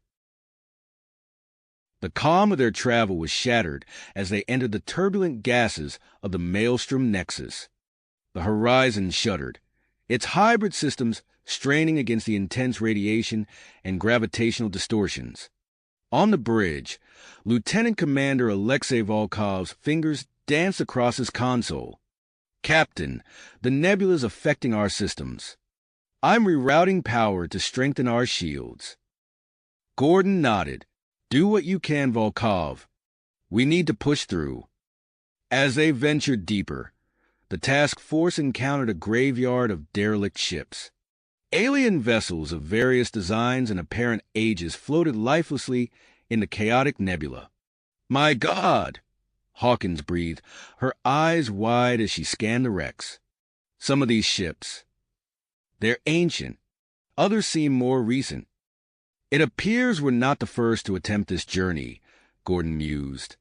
"Hawkins, gather what data you can from those wrecks.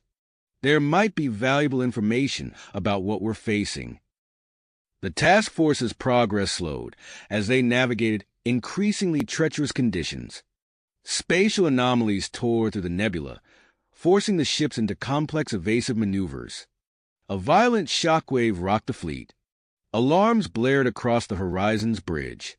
"Captain," the communications officer shouted, "the Dauntless is reporting critical damage. Their primary systems are failing."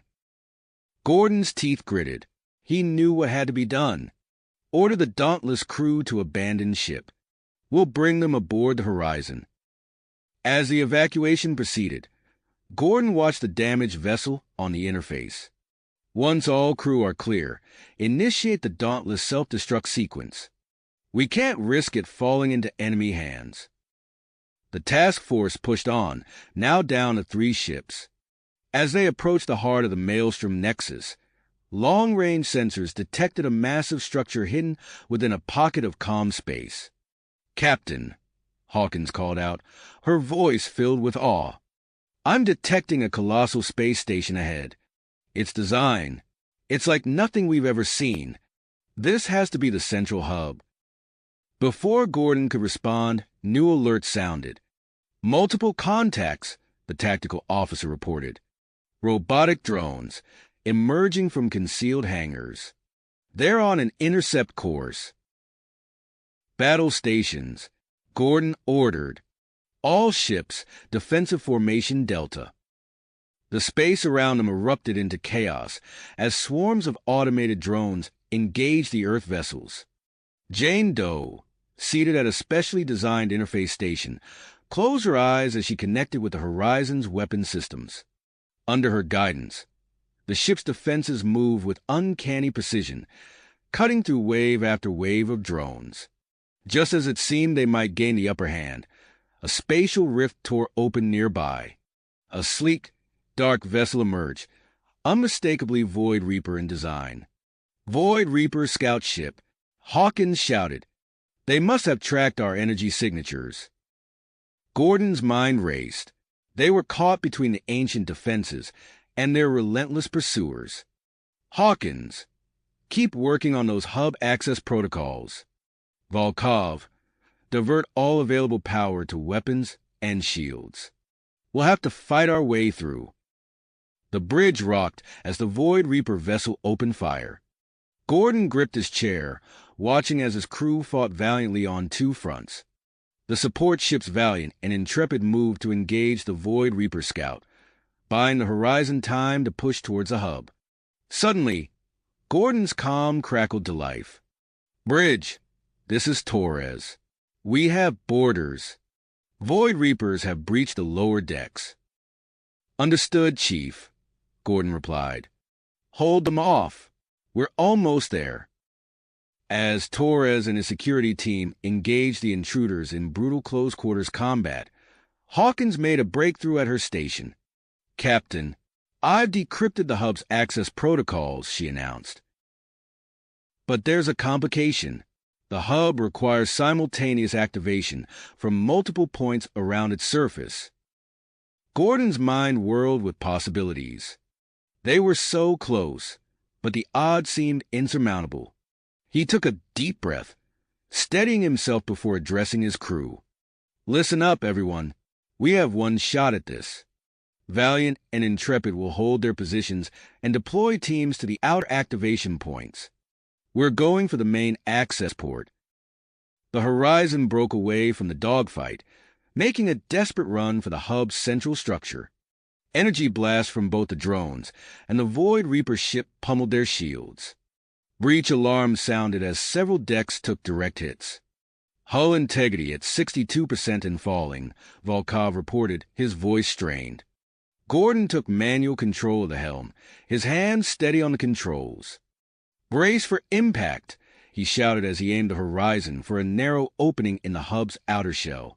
Metal screamed against metal as the ship scraped through the tight passage. With a bone-jarring thud, the Horizon came to rest in a colossal docking bay within the hub. As emergency repair crews rushed to stabilize the ship's systems, Gordon stood from his chair, purpose etched on his face. "Hawkins, though, you're with me," he ordered. "We're going in. It's time to activate this hub and turn the tide of this war." The trio donned their exosuits and prepared to enter the alien structure. As the airlock cycled open, Gordon took one last look at his battered but unbroken ship. Whatever lay ahead in the heart of this ancient hub, he knew the fate of the galactic realm now rested in their hands.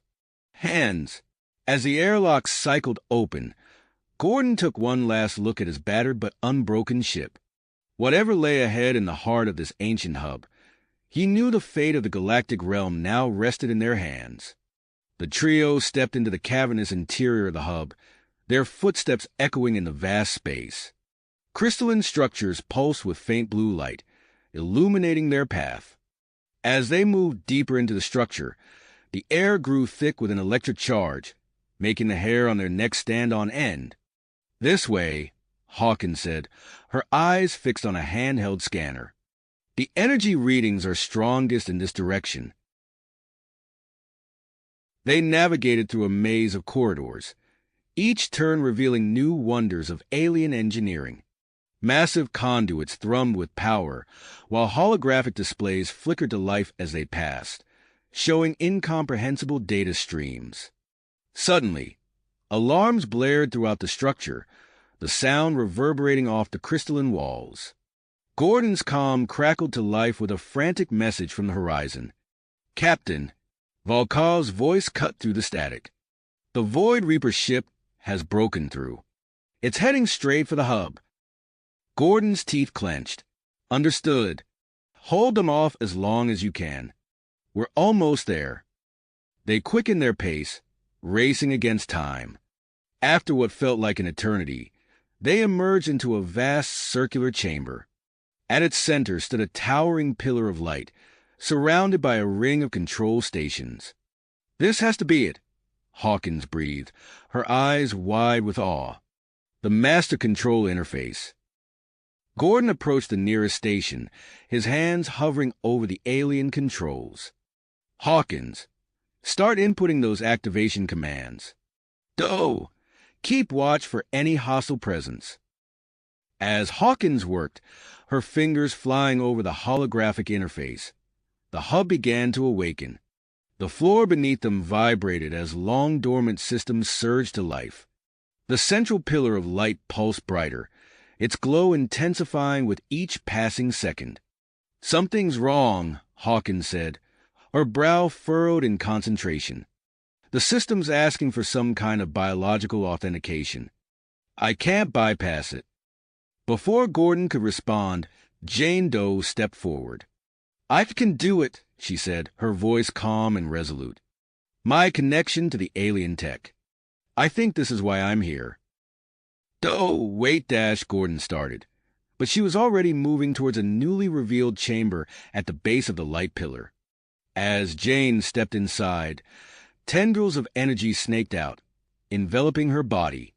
She gasped, her back arching as the energy coursed through her. Gordon and Hawkins watched in horror and fascination as Jane's body became a living conduit for the ancient technology. The hub systems roared to full power. Gordon's comm crackled again, this time with a message from Captain Stern of the U.S. Aegis. "Gordon, we can't hold them much longer. Stern's voice was strained, the sound of explosions in the background. "I'm ordering my crew to evacuate. I'm staying behind to buy you more time." "Stern, don't dash." Gordon's protest was cut off as the communication ended. The hub shuddered as a massive energy pulse erupted from its core, radiating outward through the maelstrom nexus. Gordon watched on a nearby display as the pulse struck the Void Reaper ship, its systems going dark. The robotic drones fell lifeless, floating aimlessly in space. But the pulse didn't stop there. It continued to expand, linking with other activated hubs across the galaxy. A network of shimmering barriers began to form, pushing back the Void Reaper invasion force. As the immediate threat subsided, Gordon and Hawkins rushed to the interface chamber. They found Jane unconscious on the floor, her body glowing faintly. Gordon carefully lifted her, noticing with surprise that her wounds from earlier battles were rapidly healing. "We need to get her to Dr. Jackson," Gordon said, his voice tight with concern. As they made their way back to the horizon, Gordon's calm came to life once more. This time, it was Admiral Hawthorne. "Captain Gordon, do you read? The defensive network is operational, but we're detecting anomalies. Some hubs remain inactive or destroyed. We need a full report on your situation." Before Gordon could respond, a new transmission cut through all channels. The message, broadcast in multiple languages, filled the air around them. "Attention, defenders of the galaxy. We are the progenitors, creators of the network you have awakened. Prepare yourselves. We are coming." Gordon exchanged a look with Hawkins, their expressions a mix of anticipation and apprehension. As they boarded the horizon, Gordon began issuing orders. "All ships, maintain battle readiness. We don't know if these progenitors are friend or foe. Hawkins, I want you analyzing every bit of data we've gathered from the hub. Doe needs immediate medical attention. Get her to Dr. Jackson." As the crew scrambled to carry out his orders, Gordon stood on the bridge, his eyes fixed on the looming structure of the hub. The galaxy had changed forever in the span of a few hours, and he knew that the arrival of the progenitors would only be the beginning of a new chapter in this cosmic struggle. The words, "We are coming," echoed through the vast chamber, sending a chill down Gordon's spine. He exchanged a significant look with Hawkins before turning his attention back to the task at hand. "All hands, prepare for potential first contact," Gordon commanded, his voice steady despite the gravity of the situation. "Hawkins, I want every scrap of data from that hub analyzed yesterday. Volkov, bring all systems to full readiness, but do not engage unless explicitly ordered." As the crew scrambled to carry out his orders, Gordon made his way to the medical bay, where Dr. Jackson was already attending to the unconscious Jane Doe. "Report, Doctor," Gordon said, his eyes fixed on Jane's prone form. Jackson looked up from his scanner, his brow furrowed. "Her vitals are stable, but... Captain, I've never seen anything like this. Her cellular structure is changing at an unprecedented rate." Before Gordon could respond, an alert blared through the ship's comm system. "Captain, to the bridge." Volkov's voice rang out. "We're detecting a new anomaly forming near the edge of the Maelstrom Nexus." Gordon sprinted back to the bridge, arriving just in time to see a sleek, crystalline vessel emerge from a swirling distortion on the main view screen. The ship's design was unlike anything he had ever encountered, its surface shimmering with an otherworldly iridescence. "Sir," Hawkins called out, her eyes wide with excitement. "The hub systems are reacting to the new arrival. It's confirming progenitor origin." Gordon's mind raced. The creators of the Galactic Defense Network were here, now in the flesh. This could change everything. "Security Chief Torres," Gordon commanded. "I want heightened security measures throughout the hub and our remaining vessels. No chances." Torres, his face etched with pain from his recent injuries, nodded grimly. "Already on it. Sir, I deployed armed guards at all key locations. Gordon turned to Hawkins. What have you found from the data storage device? Hawkins' fingers flew over her console as she spoke. It's incredible. Sir, the progenitors face their own existential threat from the Void Reapers millennia ago. This network, it was their last hope to protect younger species from the same fate. A hush fell over the bridge as the implications sank in. They were standing on the precipice of history, about to meet the architects of their salvation. Prepare a delegation, Gordon ordered. Hawkins, you're with me. And get Zarek up here. We'll need his expertise. As the team underwent rigorous decontamination procedures and donned specialized environmental suits, Gordon couldn't shake a sense of both anticipation and dread. The fate of humanity and all alien species might well hinge on this meeting. The progenitor ship docked with a fluid grace, its hull seemingly melding with the ancient structure of the hub. As the airlock cycled open, Gordon and his team stood ready, their breath catching in their throats. The beings that emerged defied easy description. Tall and luminescent, their forms seemed to shift and adapt to the environment around them. At their head strode a figure that radiated an aura of authority, the one that would soon identify itself as the Overseer. As the two groups faced each other in the hub's grand reception chamber, Gordon realized with a start that the progenitors weren't speaking, at least, not in any conventional sense. Complex patterns of energy danced between them, carrying information in ways he couldn't begin to comprehend. Hawkins, ever quick on her feet, was already working to adapt the hub's translation matrices. After a tense moment, a rudimentary form of communication was established. Greetings, defenders of the galaxy. The Overseer's translated voice resonated in their minds. We are the progenitors, awakened from our long slumber by your activation of the network. Gordon stepped forward, his voice steady. On behalf of humanity and our allies, I welcome you. I am Captain Gerald Gordon of the United Earth Ship Horizon. The Overseer's form shimmered, an expression of what might have been surprise rippling across its features. You have achieved much, young ones, to have mastered our technology so quickly. We had not anticipated this level of advancement. As Gordon opened his mouth to respond, alarms blared throughout the hub. Hawkins rushed to a nearby console, her face paling as she read the data. Captain, she called out, her voice tight with urgency. The defensive barriers are fluctuating. Void Reaper ships are penetrating the network. The Overseer's form pulsed with what Gordon interpreted as concern. The network requires constant maintenance and adjustment to remain effective against their adaptive threat. We must act quickly. Gordon's mind raced, weighing options and potential outcomes. In that moment, he made a decision that would alter the course of the war. Overseer, he said, his voice filled with perseverance, I propose a joint effort between our peoples.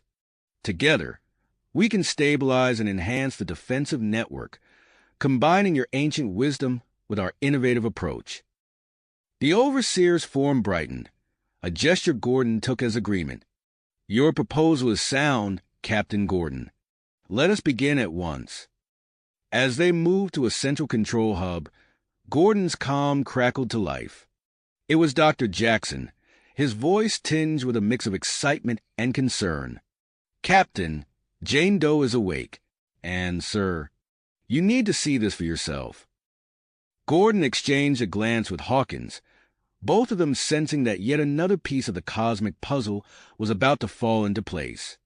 As they raced against time to upgrade the network and prepare for the looming Void Reaper threat, Gordon couldn't shake the feeling that the true battle was only just beginning. Gordon's mind raced with the implications of the progenitor's arrival and the ongoing Void Reaper threat.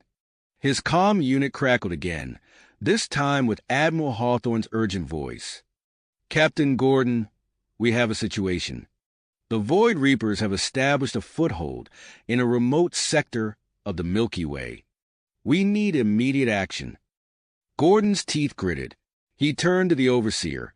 whose form shimmered with what he interpreted as concern. "We must address this threat immediately," Gordon said. The Overseer's energy patterns pulsed in agreement. "Indeed. Let us proceed to the hub's central command center." As they made their way through the hub's winding corridors, Dr. Jackson's voice came through Gordon's comm once more.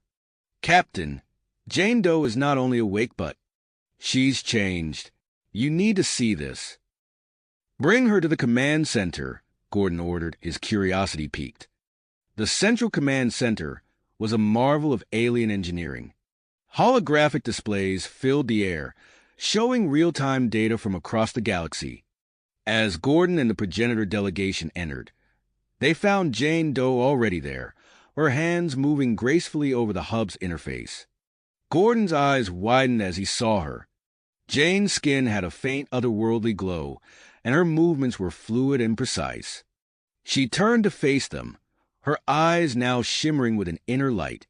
"Captain," she said, her voice carrying a new resonance, "I can see them. The Void Reapers. They've taken a planet in the Orion Arm." The Overseer's form pulsed with surprise. "You have connected with our systems at a level we did not think possible for your species." Jane nodded. "It's overwhelming, but I can handle it.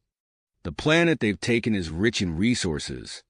They're using it as a staging ground for further invasion."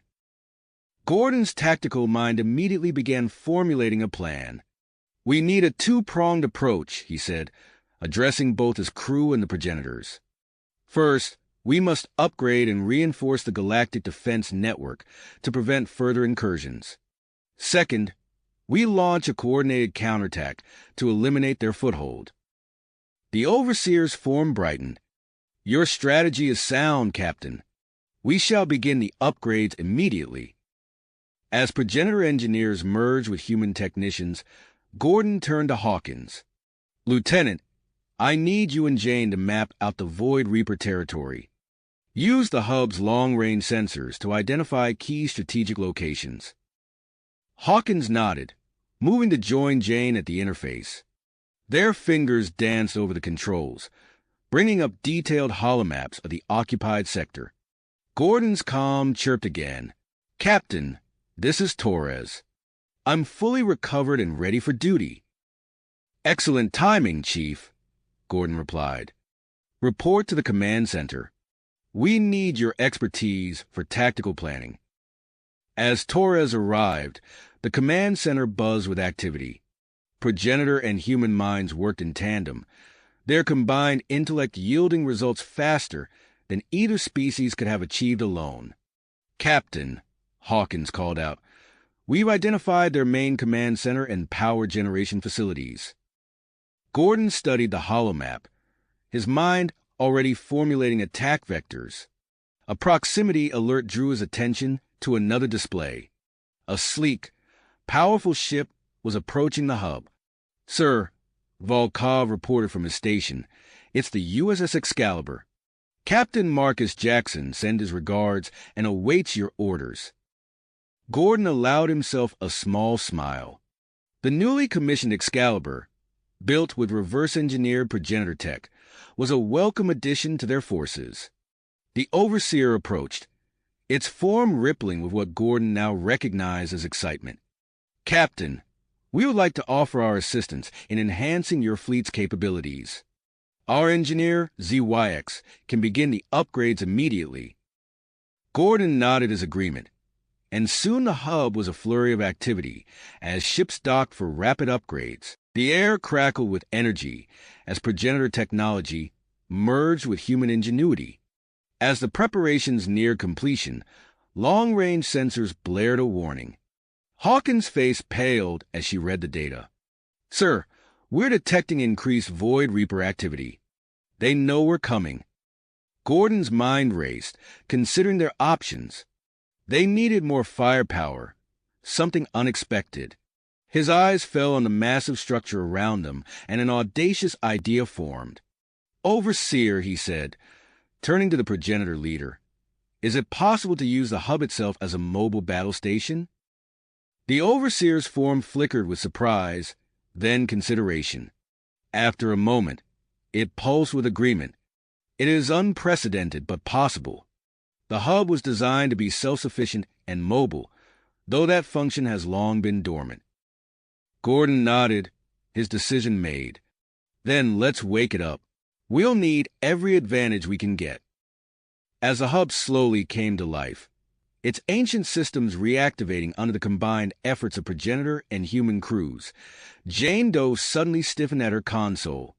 "Captain," she called out, her voice tinged with awe and trepidation. "I've found something. A hidden section of the hub containing weapons. Incredibly powerful weapons."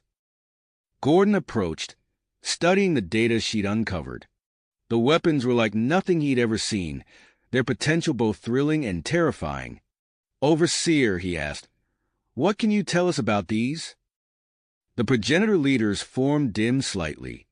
They were deemed too dangerous, even by our standards. Their power is immense, but the risks. Gordon nodded, understanding the gravity of the situation. These weapons could turn the tide of the battle, but at what cost? The decision deeply affected on him as he surveyed the command center, now a hub of interstellar cooperation. The combined fleet was almost ready, the massive hub now humming with long-dormant energy. As final preparations were made, Gordon stood on the command deck, his gaze fixed on the stars beyond. The future of the stars hung in the balance, and the next few hours would determine the course of history. "All ships, prepare for departure," he ordered, his voice steady despite the weight of command. "Our destination, the Orion Arm. Our mission, to end the Void Reaper threat once and for all." As the hub's massive engines roared to life, propelling them towards their destiny, Gordon couldn't help but wonder what challenges awaited them in the vastness of space. The battle ahead would test them all, human and progenitor alike, in ways they could scarcely imagine. As the hub's massive engines propelled them toward their destiny, Gordon felt the weight of command settle firmly on his shoulders. The vastness of space stretched before them, a silent witness to the impending confrontation. "Captain," Hawkins called out, her eyes fixed on the long-range sensors, "we're detecting a massive Void Reaper fleet near their stronghold planet in the Orion Arm." Gordon nodded, his heart made. "All hands, battle stations. This is what we prepared for." The hub's command deck hummed with activity as the crew manned their positions. Jane Doe stood at her console, her eyes glowing with an otherworldly light as she interfaced with the hub's advanced systems. "Captain," she said, her voice carrying a strange resonance, "I've discovered something. The Void Reaper defenses have a weakness, a fluctuation in their energy shields that occurs every 47 minutes due to power cycling." Gordon's eyes widened at the revelation. "Excellent work, Jane. This could be the key to breaking through their defenses." As they approached the contested sector, the vastness of space erupted into chaos. The Void Reaper fleet loomed before them, a writhing mass of biomechanical horror against the backdrop of stars. Gordon's voice rang out clear and steady. "All ships, engage the enemy. Excalibur, you have point on the strike team. Hit them during the next shield fluctuation." Captain Marcus Jackson's voice crackled over the comm. "Acknowledge horizon. Excalibur, moving into position." The space between the fleets lit up with weapons fire. Energy beams lanced across the void, while missiles left fiery trails in their wake. The hub's massive weapons arrays came to life, unleashing devastation upon the Void Reaper command ships. Gordon watched as the Excalibur, flanked by a squadron of upgraded human fighters, pushed through a gap in the Void Reaper formation. The timing was perfect. Their shields flickered just as Jackson's team made their approach. "Now, Jackson," Gordon ordered. The Excalibur's weapons blazed, targeting the exposed power generators of the Void Reaper ships. Explosions blossomed in silence, the destruction visible only as expanding clouds of debris and fire. Amidst the chaos, Gordon received an urgent communication from Chief Torres. "Captain, my team is aboard the Void Reaper flagship. We're encountering heavy resistance, but we're making progress." "Understood, Chief. Complete your mission and get out of there," Gordon replied, his attention divided between multiple fronts of the battle. Suddenly, alarms blared across the command deck. Hawkins' voice cut through the noise. "Captain, the Void Reapers have deployed some kind of nanomachine swarm. It's consuming our ships." Gordon watched in horror as several human vessels were engulfed by a cloud of microscopic machines, their systems rapidly failing. "Hawkins, work with the progenitor engineers. Find a way to counter this threat," Gordon ordered, his mind racing to find a solution. As Hawkins and the progenitor team worked feverishly, the battle continued to rage. The experimental weapons discovered in the hub proved devastatingly effective, cutting through Void Reaper ships with ease. However, their power came at a cost. Spatial distortions began to form in their wake, creating navigational hazards for both sides. "Captain," the Overseer's translated voice resonated in Gordon's mind, "we have decided to share more of our technology with your fleet. Observe." Gordon watched in awe as progenitor ships began emitting strange energy fields. Human vessels caught in these fields suddenly displayed enhanced capabilities, their weapons and shields operating beyond their design parameters. With this unexpected advantage, the tide of battle began to turn.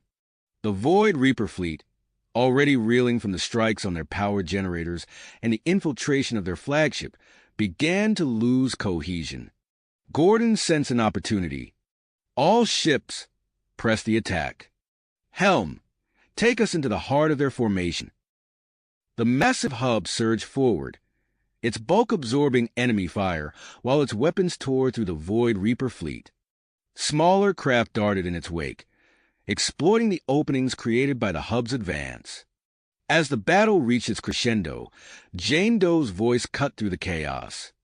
"Captain, I'm detecting a massive power surge from the Stronghold planet. They're activating some kind of superweapon." Gordon's blood ran cold as he realized the implications.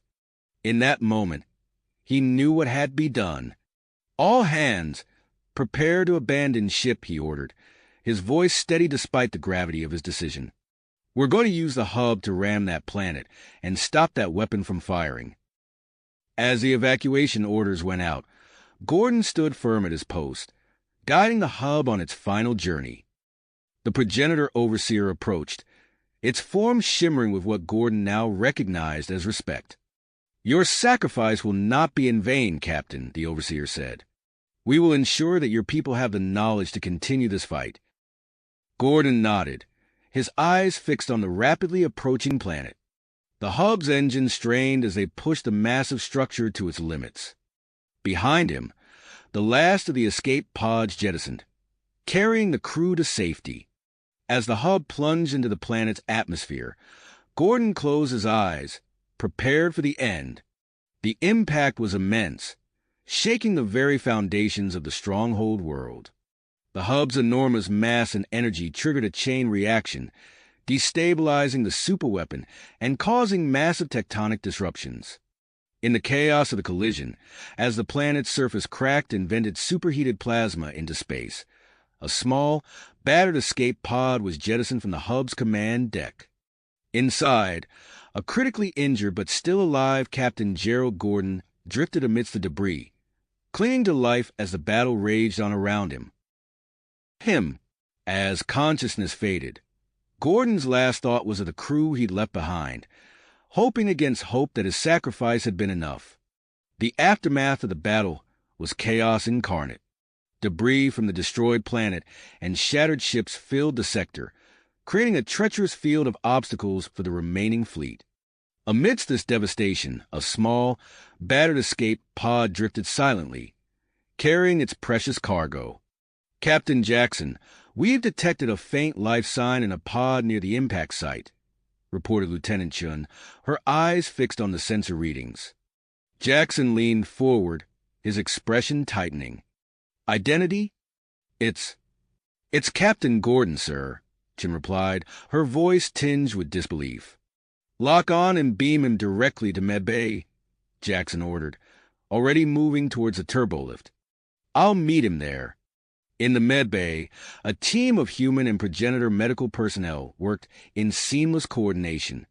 Gordon's broken body materialized on the biobed, life signs weak but present. Jackson burst through the doors, his eyes widening at the sight of Gordon's injuries. Status. Dr. Patel, her hands steady as she worked, replied without looking up. Critical but stable. The progenitor healing techniques are helping, but it's touch and go. As the medical team fought to save Gordon's life, the rest of the fleet regrouped around the debris field. Jane Doe, her eyes glowing with an otherworldly light, took command from the bridge of the Excalibur. All ships form a defensive perimeter, she ordered, her voice carrying a strange resonance. Scan for any remaining Void Reaper signatures. The progenitor overseer materialized beside her, its form shimmering with approval. Your connection to our technology serves you well, Jane Doe. We must secure this sector swiftly. As the fleet moved into position, Lieutenant Hawkins pored over the data streaming in from the destroyed hub. Her eyes widened as patterns began to emerge. Commander Doe, she called out, her voice tight with excitement and trepidation. I found something in the hub's data. The Void Reapers. They weren't natural. They were created. Jane turned, her glowing eyes fixed on Hawkins. Explain. Hawkins brought up a holographic display, showing complex DNA structures and ancient star charts. According to this, the Void Reapers were engineered by an extinct species. They were designed to cleanse the galaxy of what they saw as imperfect life. The implications of this revelation rippled through the bridge crew. Jane Doe's form seemed to flicker for a moment as she processed the information. Continue your analysis, Lieutenant, she ordered. We need to understand our enemy if we're to prevent their resurgence. As the hours passed, the fleet methodically swept the surrounding systems, neutralizing pockets of Void Reaper resistance. It was during one of these sweeps that an unexpected signal caught their attention. Commander, called out Ensign Rodriguez from the communications station. We're picking up a distress signal. It's using the same frequency as the wrecked species. Jane Doe's eyes flashed. Pinpoint the source. Prepare a rescue team. The signal led them to a nearby asteroid field, a maze of tumbling rocks and ice. Security Chief Michael Torres led the away team, his pulse rifle at the ready as they navigated the treacherous terrain. Over here, called out one of the team members, gesturing towards a hidden entrance in one of the larger asteroids. As they entered, lights flickered to life, revealing rows upon rows of cryogenic pods. Torres approached one, wiping away the frost to reveal a face startlingly similar to Zurek's. Torres to Excalibur, he called out, his voice filled with awe. You're not going to believe this. We've found survivors. Thousands of them. Back on the Excalibur, Zurek's hands trembled as he received the news. Without a word, he made his way to the transporter room, determined to see for himself. As the first pods were carefully opened, Zarek stood watch, his eyes scanning each face. Suddenly, he froze, a strangled cry escaping his throat. There, emerging from the mist of cryosleep, was his mate, her abdomen swollen with the child he thought he'd never meet. Nara, he whispered, reaching out to touch her face. You're alive. As reunions unfolded throughout the facility, Captain Gordon, now conscious and on the path to recovery, watched from the observation deck of the Excalibur. The sight of shuttles ferrying the revived aliens to the fleet ships filled him with a profound sense of hope. The progenitor overseer approached, its form pulsing with what Gordon now recognized as excitement. Captain, we have a proposal, one that could change the course of galactic history. Gordon turned, his eyes questioning. I'm listening. An alliance, the Overseer continued, between humans, progenitors, and Zarek's people, each of us bringing our unique strengths to bear against the challenges that lie ahead. As Gordon contemplated the magnitude of this proposal, he couldn't help but marvel at the journey that had brought them to this point. From a simple rescue mission to the brink of a new era for multiple species, the path had been fraught with danger and loss, but also filled with discovery and hope. The observation deck's door slid open, admitting Jane Doe, Zarek, and Captain Jackson. Their faces were solemn yet hopeful as they gathered around Gordon and the Overseer. "We stand at a crossroads," Gordon began, his voice steady despite his recent ordeal. "The threat of the Void Reapers may be diminished, but it's not gone. And now we know the truth of their origins. The question is, what do we do with this knowledge? How do we move forward?" Jane Doe stepped forward, her eyes now a swirling mix of human and progenitor essence. "We adapt. We learn. We combine our strengths and face whatever comes next together." Zarek nodded, his hand intertwined with Nara's. "My people owe you our lives. We would be honored to stand alongside you in this new alliance."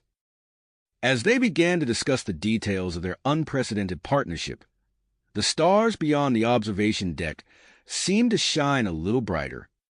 The future was uncertain, but for the first time in a long while, it was full of promise. You have reached the end of the story. If you enjoyed this story and want to support us, please leave a like and subscribe to our channel, and for every comment that says 88, I will heart every single one of them. Thank you for your time.